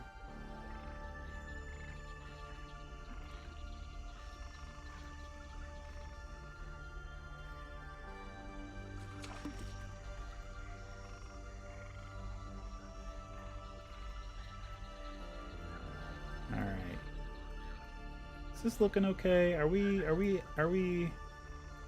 Yeah, I mean, yeah.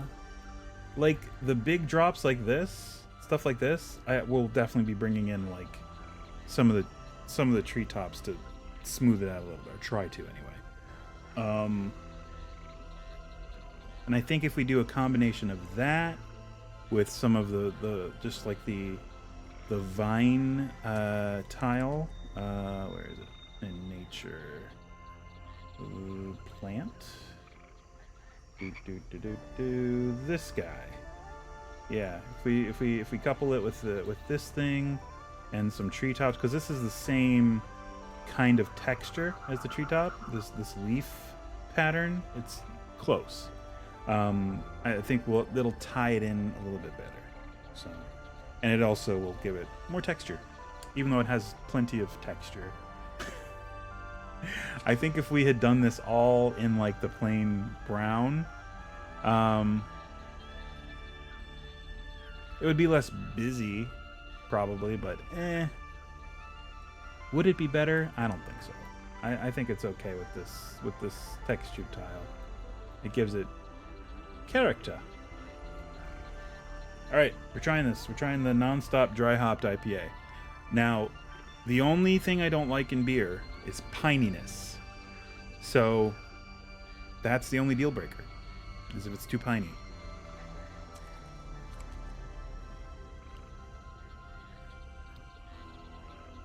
That's actually pretty good. It's more malty than hoppy. I would struggle to call that an IPA. It's very malty for an IPA. But I mean, there's still a little bit of bite up front. It's good. I like it. It's got a good flavor. It's just hoppier than not hoppier. It's maltier than I expected. Ooh, and I'm going to be careful with this one because it's 8.5 ABV. Glad I checked that before I started slamming it down. This is a sipping beer. Got it. Understood. All right. Let's see. Back to this. Back to the rhythm of the funky jam. DJ Cool is who I am. What if that was the song? Back to the rhythm of the funky jam. DJ Cool is who I am. Let me clear my throat.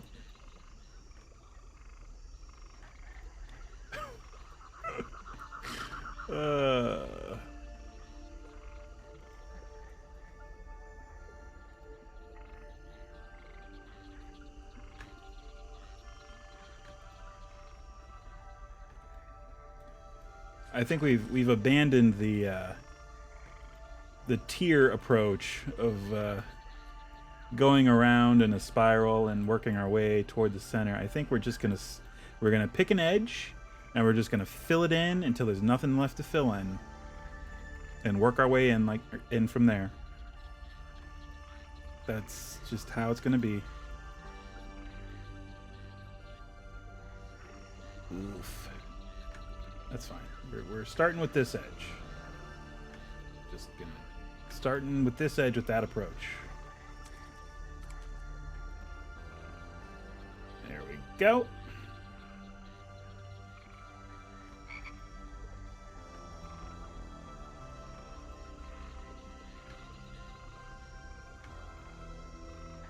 All right, that looks pretty good. Wait a minute.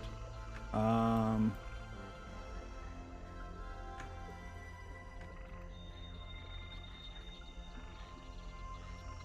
think we need to rotate this tile because the back edge is short. Yes. As you can clearly see right here. There we go. Back edge is a little short. All right.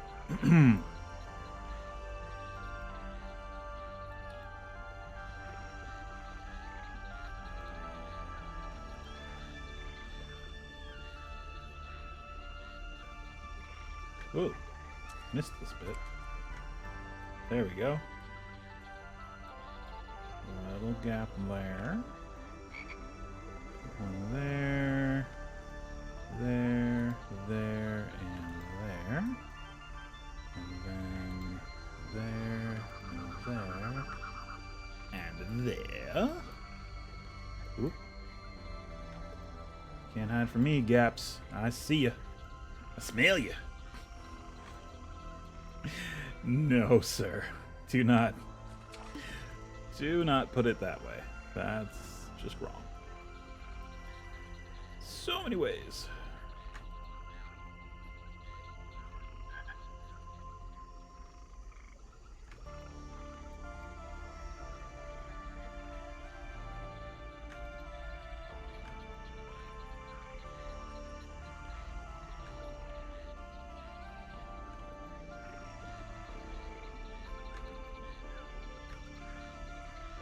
There we go.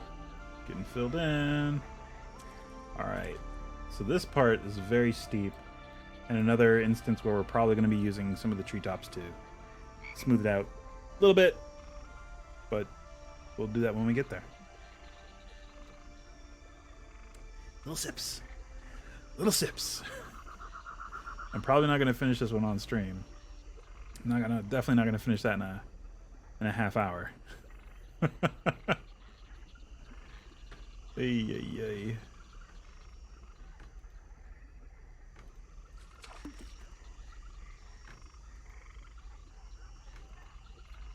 There we go. One right there, and right there, and right there. And then another one right there, and then up a half a step. Another half step up. And then, yeah, right there is fine. And right there. There.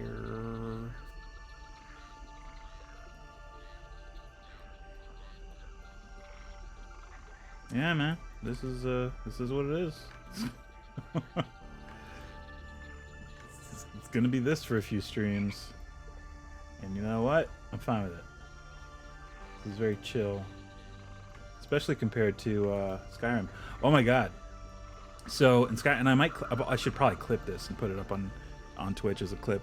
So we're playing legendary difficulty survival mode on Skyrim, as we may have mentioned. Fairly certain we've mentioned it. It's very hard. It's very difficult. We have yet to fight a dragon. It is, and we're nearly level. I think we just hit level 30 this past week, and we had been blissfully, avoiding dragons, and we came to a point. We were trying to get to Dim Hollow Crypt, and we were coming up the route near what is it called? Not Volenrud. Is it Volen? No, it's not Volenrud. Volenrud is in Markarth. I don't know. It's the Draugr Temple south of Whiterun, past Halted Stream Camp, up in the mountain, and we went that route. Between that and the giant camp, this is very insight. If you'd have to know Skyrim back inside and out to know what I'm talking about. But anyway, we came up through the mountains to get to Dim Hollow Crypt. Kind of the shortest route because it's with survival mode on and cranked up. It is a slog to get anywhere in the cold because you have to stop constantly to warm up. And the higher in elevation you get, the worse it gets. So we encountered that. We were going up into the mountain, and it was getting incredibly cold, and we were starting to get chilly. We were getting the notification for that. So we stopped up near the exit of Dim Hollow Crypt, and there are a few things there. There's like this elven female corpse that you can find that has a treasure map on it. There's a couple of veins of orichalcum ore that you can mine, and there is a cache of magic, like some magic items and gems and potions. However, all of this is above a dragon perch. Like, there's a mountain ridge, and then like everything is on this side of the ridge up high, but then once you hit the ridge and go down, right on the face of this ridge is a dragon perch, and it's pretty close to the top of this ridge. And I had like a few zombies. I had some, a bandit and a shaman that I had raised as zombies, and one Draugr that I had raised as a Draugr white. And I think the Draugr got too close to the dragon, and the to the edge, and the dragon saw the Draugr, and it comes blasting up over this ridge. And it's not just any dragon, it's an ancient dragon, which is like it goes dragon, blood something dragon, bloodfang dragon is what I want to say, something like that. Frost dragon. There's one in between that and ancient dragon, and I'm blanking on it. So it's like 4 tiers up of dragon, and I have yet to fight one. So you're starting out ancient dragon, you got to fight an ancient dragon. There's no way I would have survived, even with Raya and my 3 zombies with me. No way in hell. So I book it. I just like, okay, no. I just leave. And I just like run around. I end up having to fight an ice wolf and a wolf, which was bad because the ice wolf has the added effect of making you colder as it fights you, which really sucks. So I do that. I end up fighting those things by myself because everything else is preoccupied with the dragon. Raya and all 3 of my other zombies are preoccupied with the dragon. So I managed to somehow defeat the wolf, both the wolves. The ice wolves are rough. Regular wolf is nothing. The wolf is 2 hits, it's dead at this point, which is good. And it actually speaks to my resilience, especially in legendary difficulty, because early on wolves are tough. Mud crabs are tough early on. But we're finally at the point where we can kill him in 2 hits, which is good. That feels more like a normal Skyrim playthrough. But yeah, we did that, and then I guess the dragon just lost interest because he just, I guess, disappeared. I kind of like carefully made my way back to, because I put a tent up and made a campfire and everything so I could stay warm. I bailed on it. And it wasn't that long. I mean, I ran off around the corner of the ridge and fought the wolves, and then eventually my followers showed back up. I'm like, oh, the dragon didn't just kill you all. Like I had like the Draugr was done. I think the dragon killed the Draugr, but I still had 2 zombies and Raya. Raya was fine. She's a troop. She is a trooper, that Raya. I tell you, she's been through a lot. Yeah, so the dragon just lost interest, which I was like, oh, thank God. I did not want to have to fight a dragon on legendary difficulty. And it's an ancient dragon. It starts you out an ancient dragon. It's like, hey, here you go. Here's a tier 3 or tier 4 dragon. Just go for it. Ugh. That's like almost, it's like third to the last. It's like right in the middle, I guess. That's a mid-range dragon, which is still like 3 tiers up, or 3 or 4 tiers up, and 3 tiers from the top, which is ridiculous. But yeah, I think I'll go ahead and I'll try and clip that so that I can, so that it's easy to find. But yeah, we were like, nope.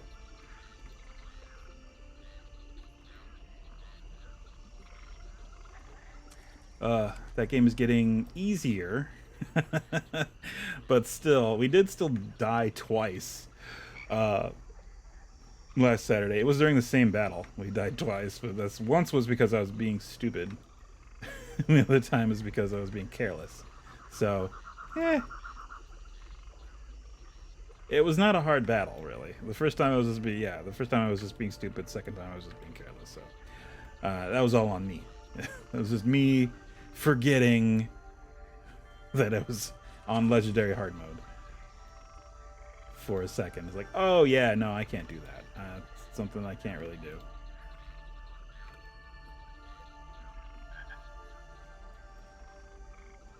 Alright.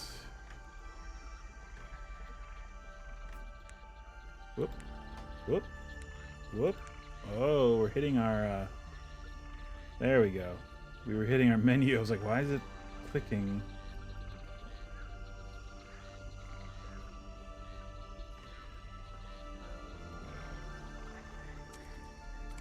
All right.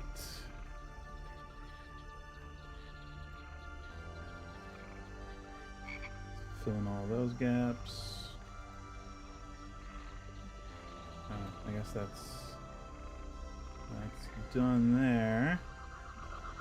And I just have these. Is that the same height? No. There we go.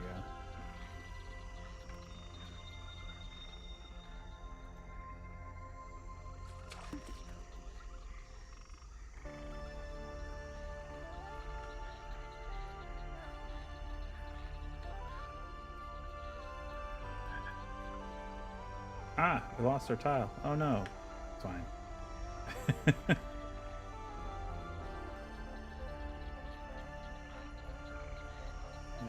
we go. Oof. This is a process. For sure.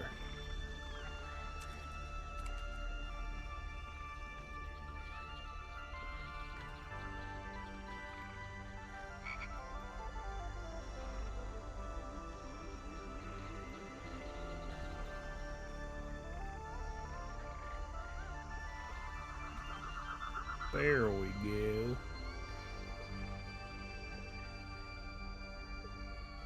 All right. Well, we got one of the peaks done. This little sub peak here. So that's cool.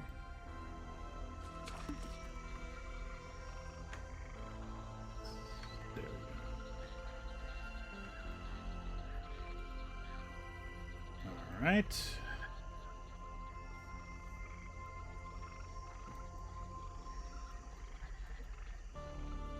Ah. Oh boy. Oh boy. Oh. Hello, Cap.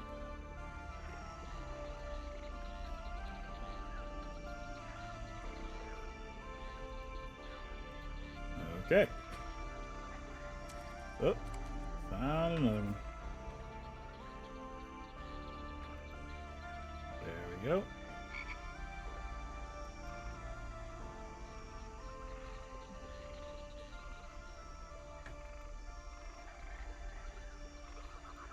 There's some more.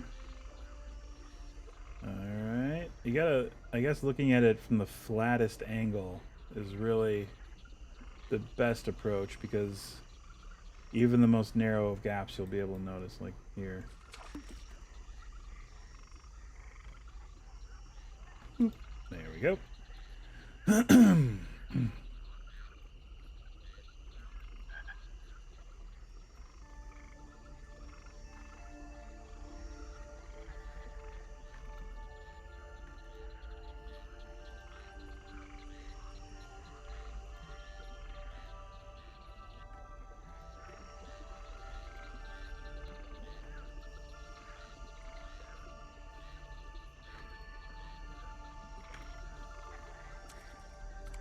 Okay, cool.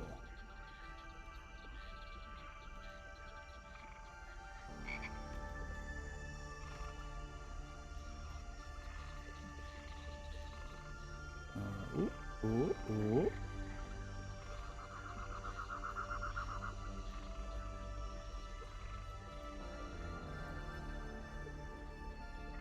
All right.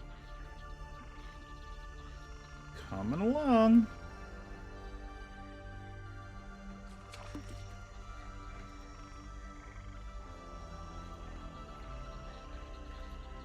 Another podcast I used to listen to, I mean, I listened to Adventure Zone, like a bunch of Adventure Zone, up through, God, through Monster of the Week. I forget where I stopped listening, but I listened to a good deal of it.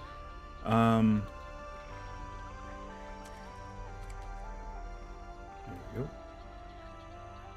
And kudos to them for running Lost Mine of Phandelver their own way. for Griffin, running that module, really making it his own. It really just kind of went, all right, okay.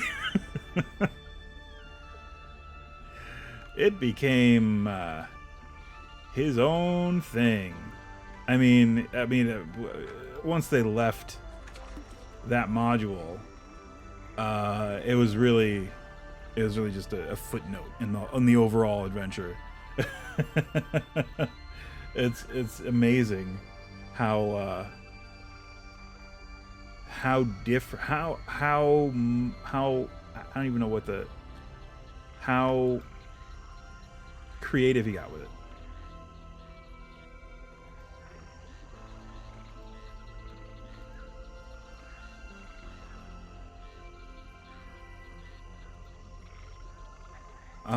But yeah, I listened to Adventure Zone, and I also listened to Dungeons and Daddies. That was very good, and I don't remember where I stopped off on that one. But yeah, these are things that I listened to while I worked. I should probably just start listening to them again while I work, because it's a great background noise.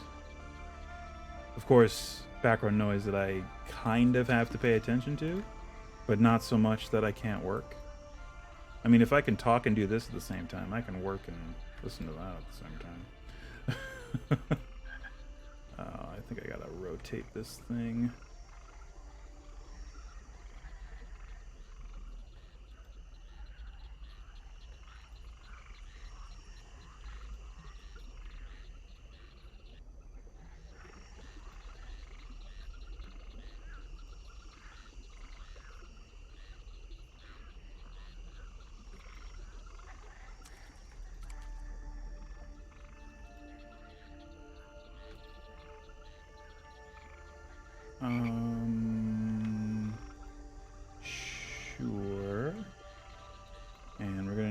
smaller one for that one. It's fine.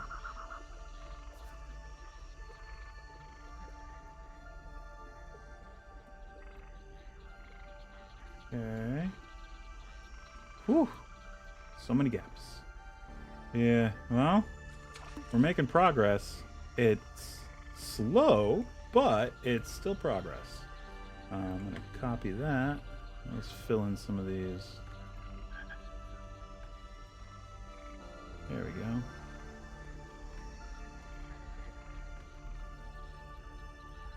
There was another... Oh. Let's use this to fill that in. There we go.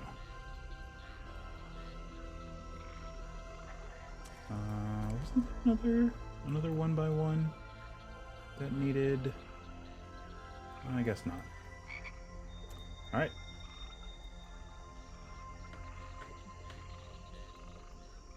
Oh.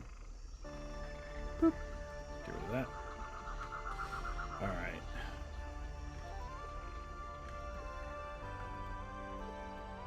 Cool beans.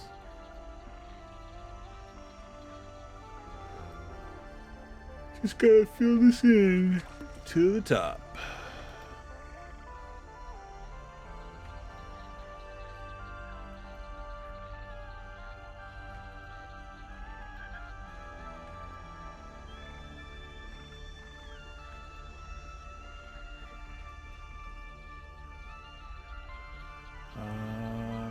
Okay. Oh, this is where it gets kind of wonky. Well, I guess not.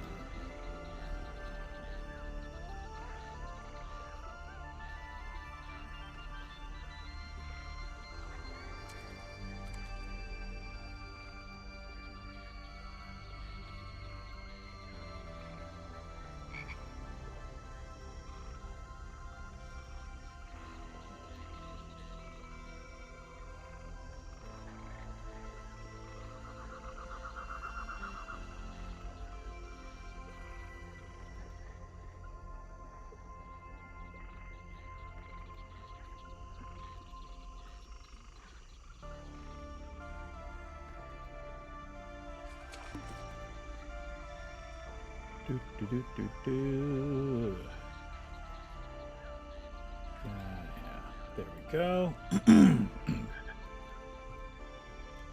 Whoa. Seen some gaps over here, pal.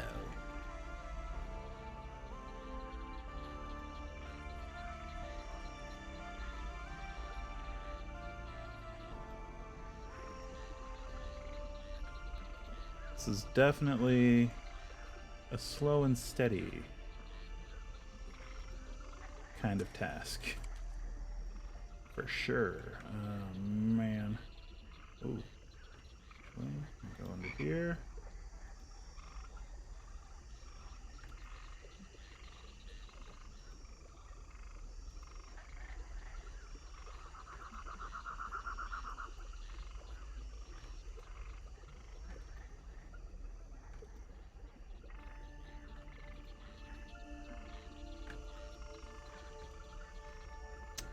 All right. Oop.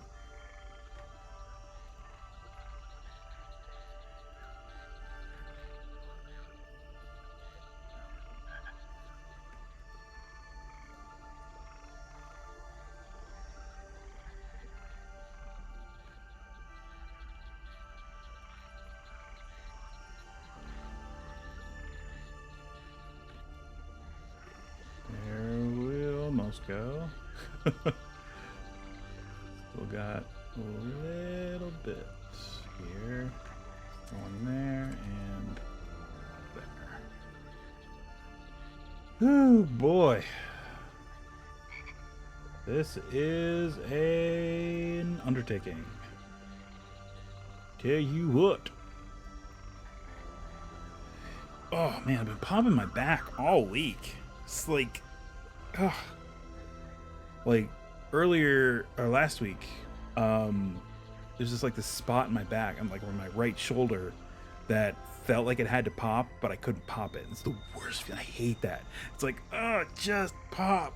Like this little, like, ball right along my shoulder blade. I'm just trying to pop it, and it won't pop. But I finally got it to.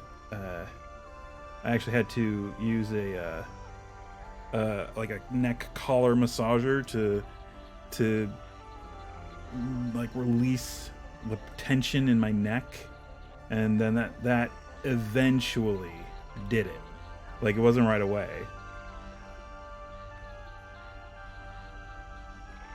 But I'm still like cracking left and right.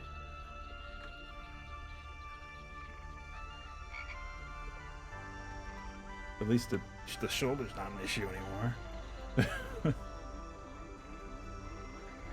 I'm just dying, that's all.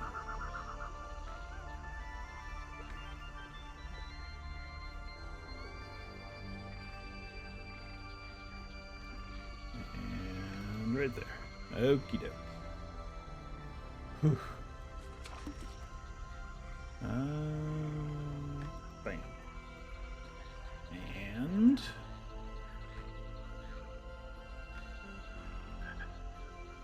bam. And ooh, missed one. Right there-ish. Whoa. Oh, yeah, no, there's tons of gaps over here. Let's not look over here. It's gonna distract us. We're trying to do this side first.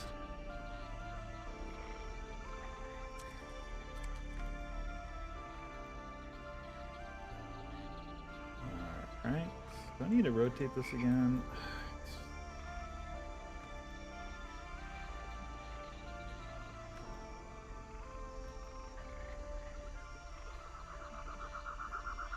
Sure, that works.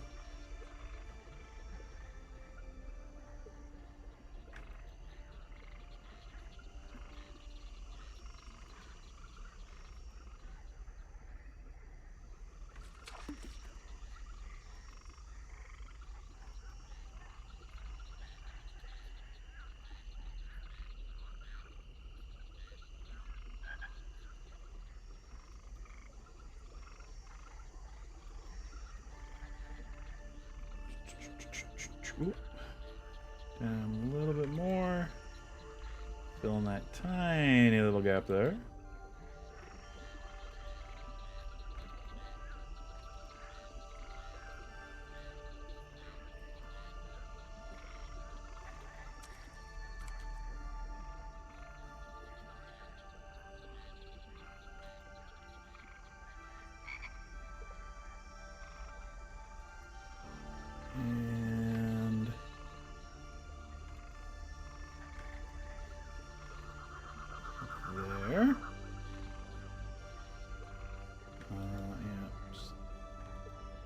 Keep building up.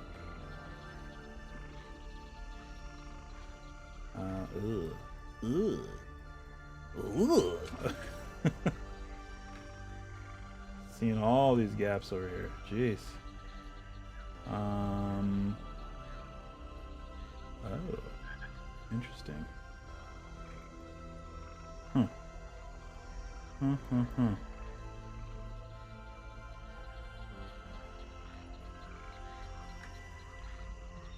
Alright, well, the tiny little gaps I don't think we're going to worry about, because inevitably there will be some, especially with this tile since it is a little lopsided.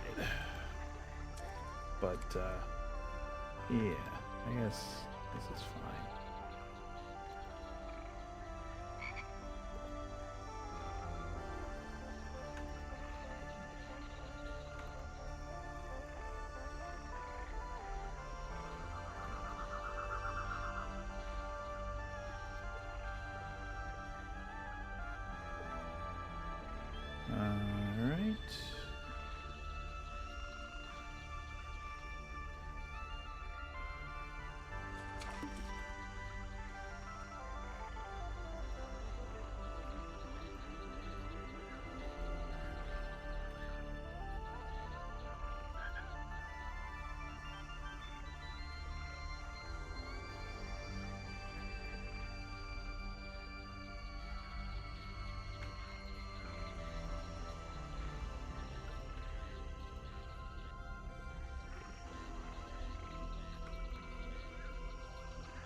Whew.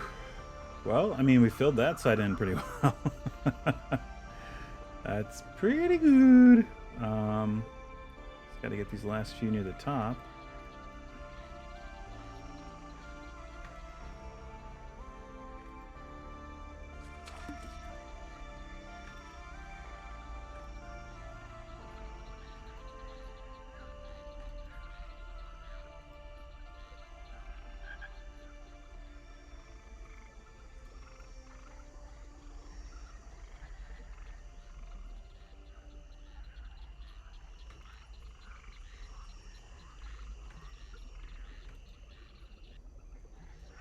Let's see. Ooh. A bit of a gap there.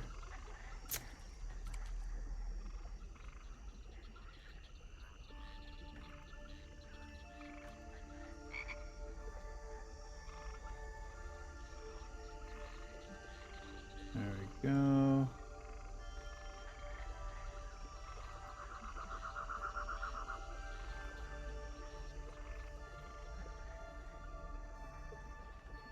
Yeah, I have a feeling that I'm going to be doing this even after we're quote unquote done. Like I'll just have it open and just like be looking at it and be like, oh, there's another gap. Missed that. It's fine. Let's just fill that in. Oh, there's another one. Fill that in. Ugh. We're just there we go.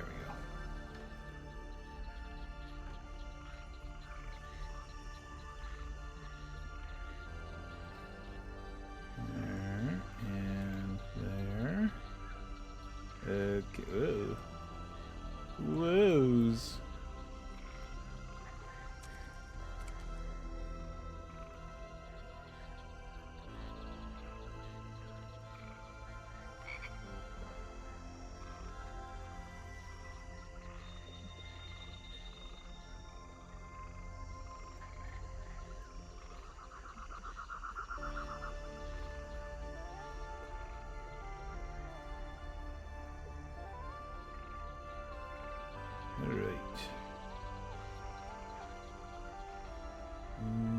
Okay. I mean, oh, see, right there, found one.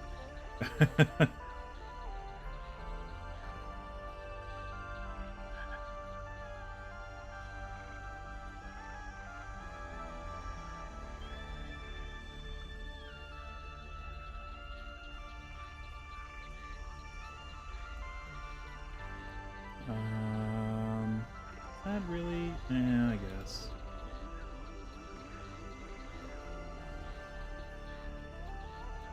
There we go.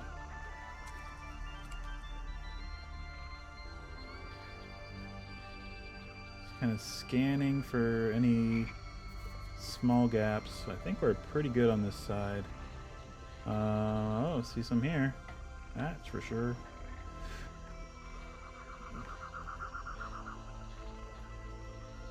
Whoops.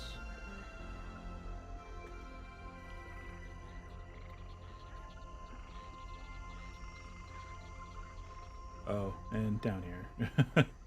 Missed this whole area.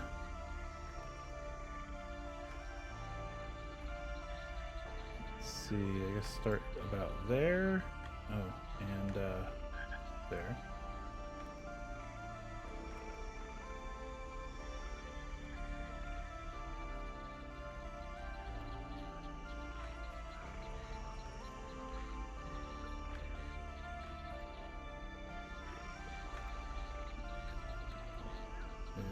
Go. Whoop. And we'll just copy one of these and fill in this stuff.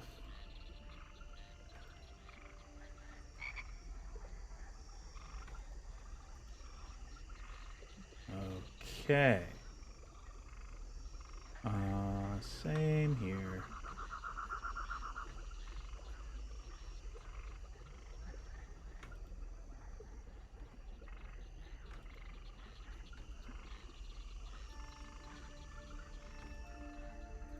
Okay.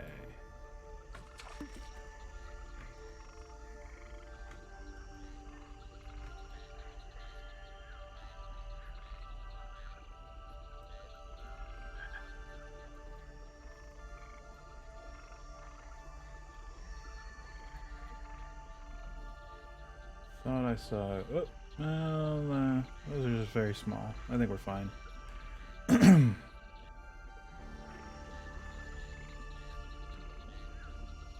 Sipping beer. Don't want to be chugging that one. Yeah, I guess it's just because the alcohol content's so high on this.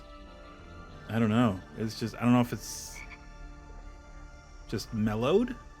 Because it hasn't been in our fridge that long. I don't know. Certainly not very hoppy. But I would say still hoppy enough for an IPA. Because, yeah. Double India Pale Ale.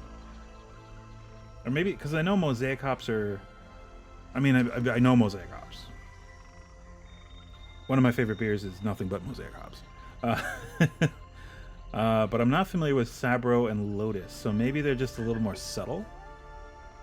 And maybe they put them in during at a different stage, or maybe they put the Mosaic in at a different stage, so it's not as sharp. It is dry hopped, so.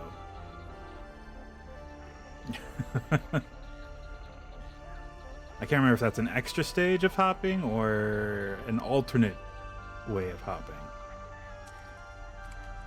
It's been too long. It's been too long since I've really delved into the whole process of brewing.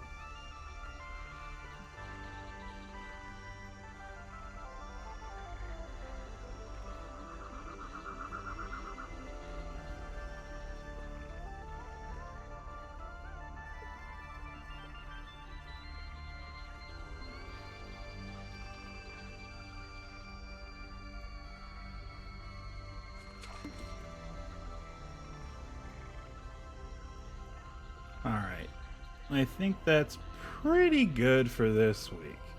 We really fleshed out the top of this mound. It's coming along. We do have some gaps to fill in. And we're gonna, of course, come around the other side with these this rocky face and just kind of surround this thing. And then once we're done, once we get it all to about this level, I don't think we're gonna go much lower than that. It's too much. We're gonna bring the water level up and also build some other, like, I don't know, some other swampy mounds out in that water just to kind of give it a little bit more atmosphere. But so far so good. I mean, we got the dungeon's done. This is the hard part. Not hard. It's tedious. It's tedious. Thanks everyone for watching. We'll be back on Thursday with some Ni no Kuni Wrath of the White Witch. Tune in for that. We are coming up on the point where I stopped playing my first during my first playthrough, so everything beyond this point is going to be new to me. So that'll be fun. If you're looking for a game of Dungeons and Dragons, I run 2 games monthly. I'm sorry, 1 game monthly. That's a new development. I run a game monthly through Eventbrite. There it is right now. I am Dice and Brews over at Eventbrite. Tickets are $8. You get you a seat at the table and a greater healing potion for your character to use in-game. But for that session alone, at the end of the session, the potion goes away. But I let the player character drink the potion regardless of their inventory, regardless of their current situation, unless they're dead. Then they don't get to drink the potion, just to get some hit points back. So yeah, it's a fun time. It gets you, seat at the table. We use Roll20 and D&D Beyond and a browser plugin called Beyond 20, which I love. It makes everything really easy and simple. And it's on the second, usually around the second Tuesday of every month. It's a floating Tuesday evening each month.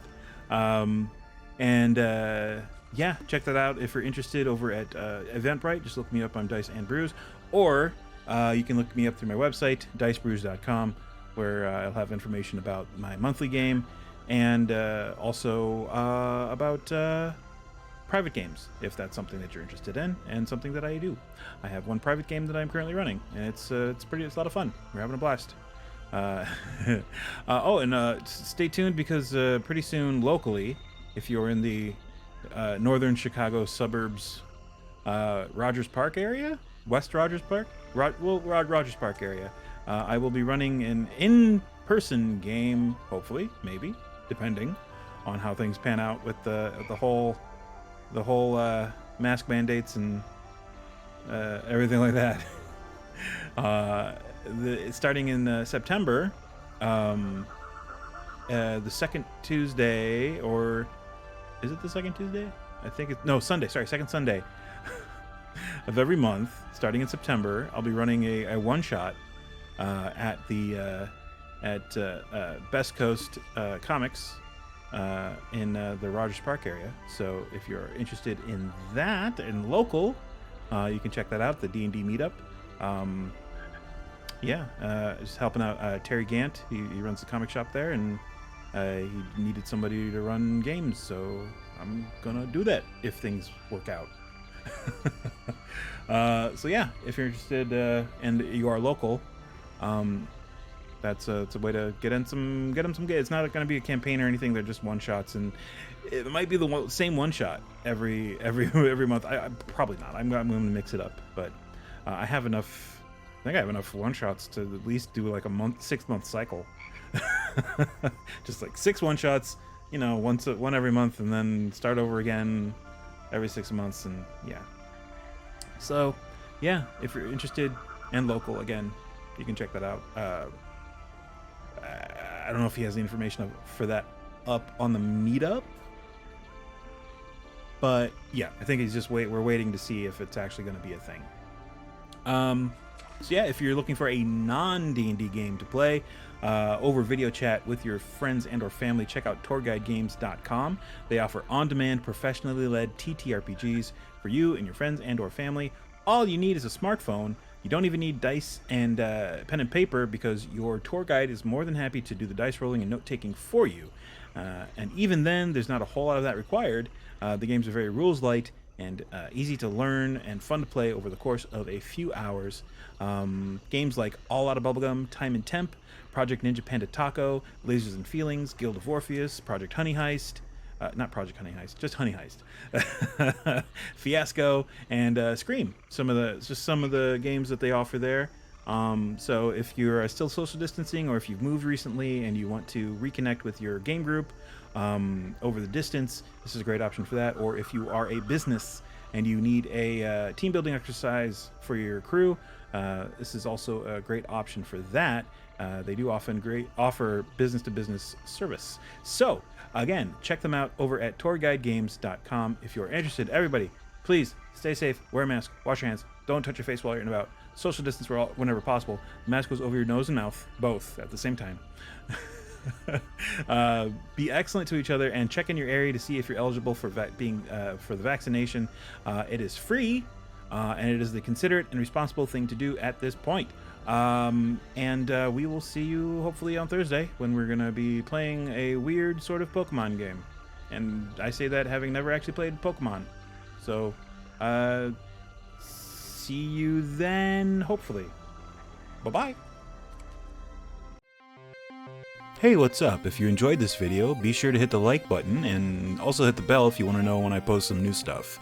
You can see some of my other stuff right over there on the screen.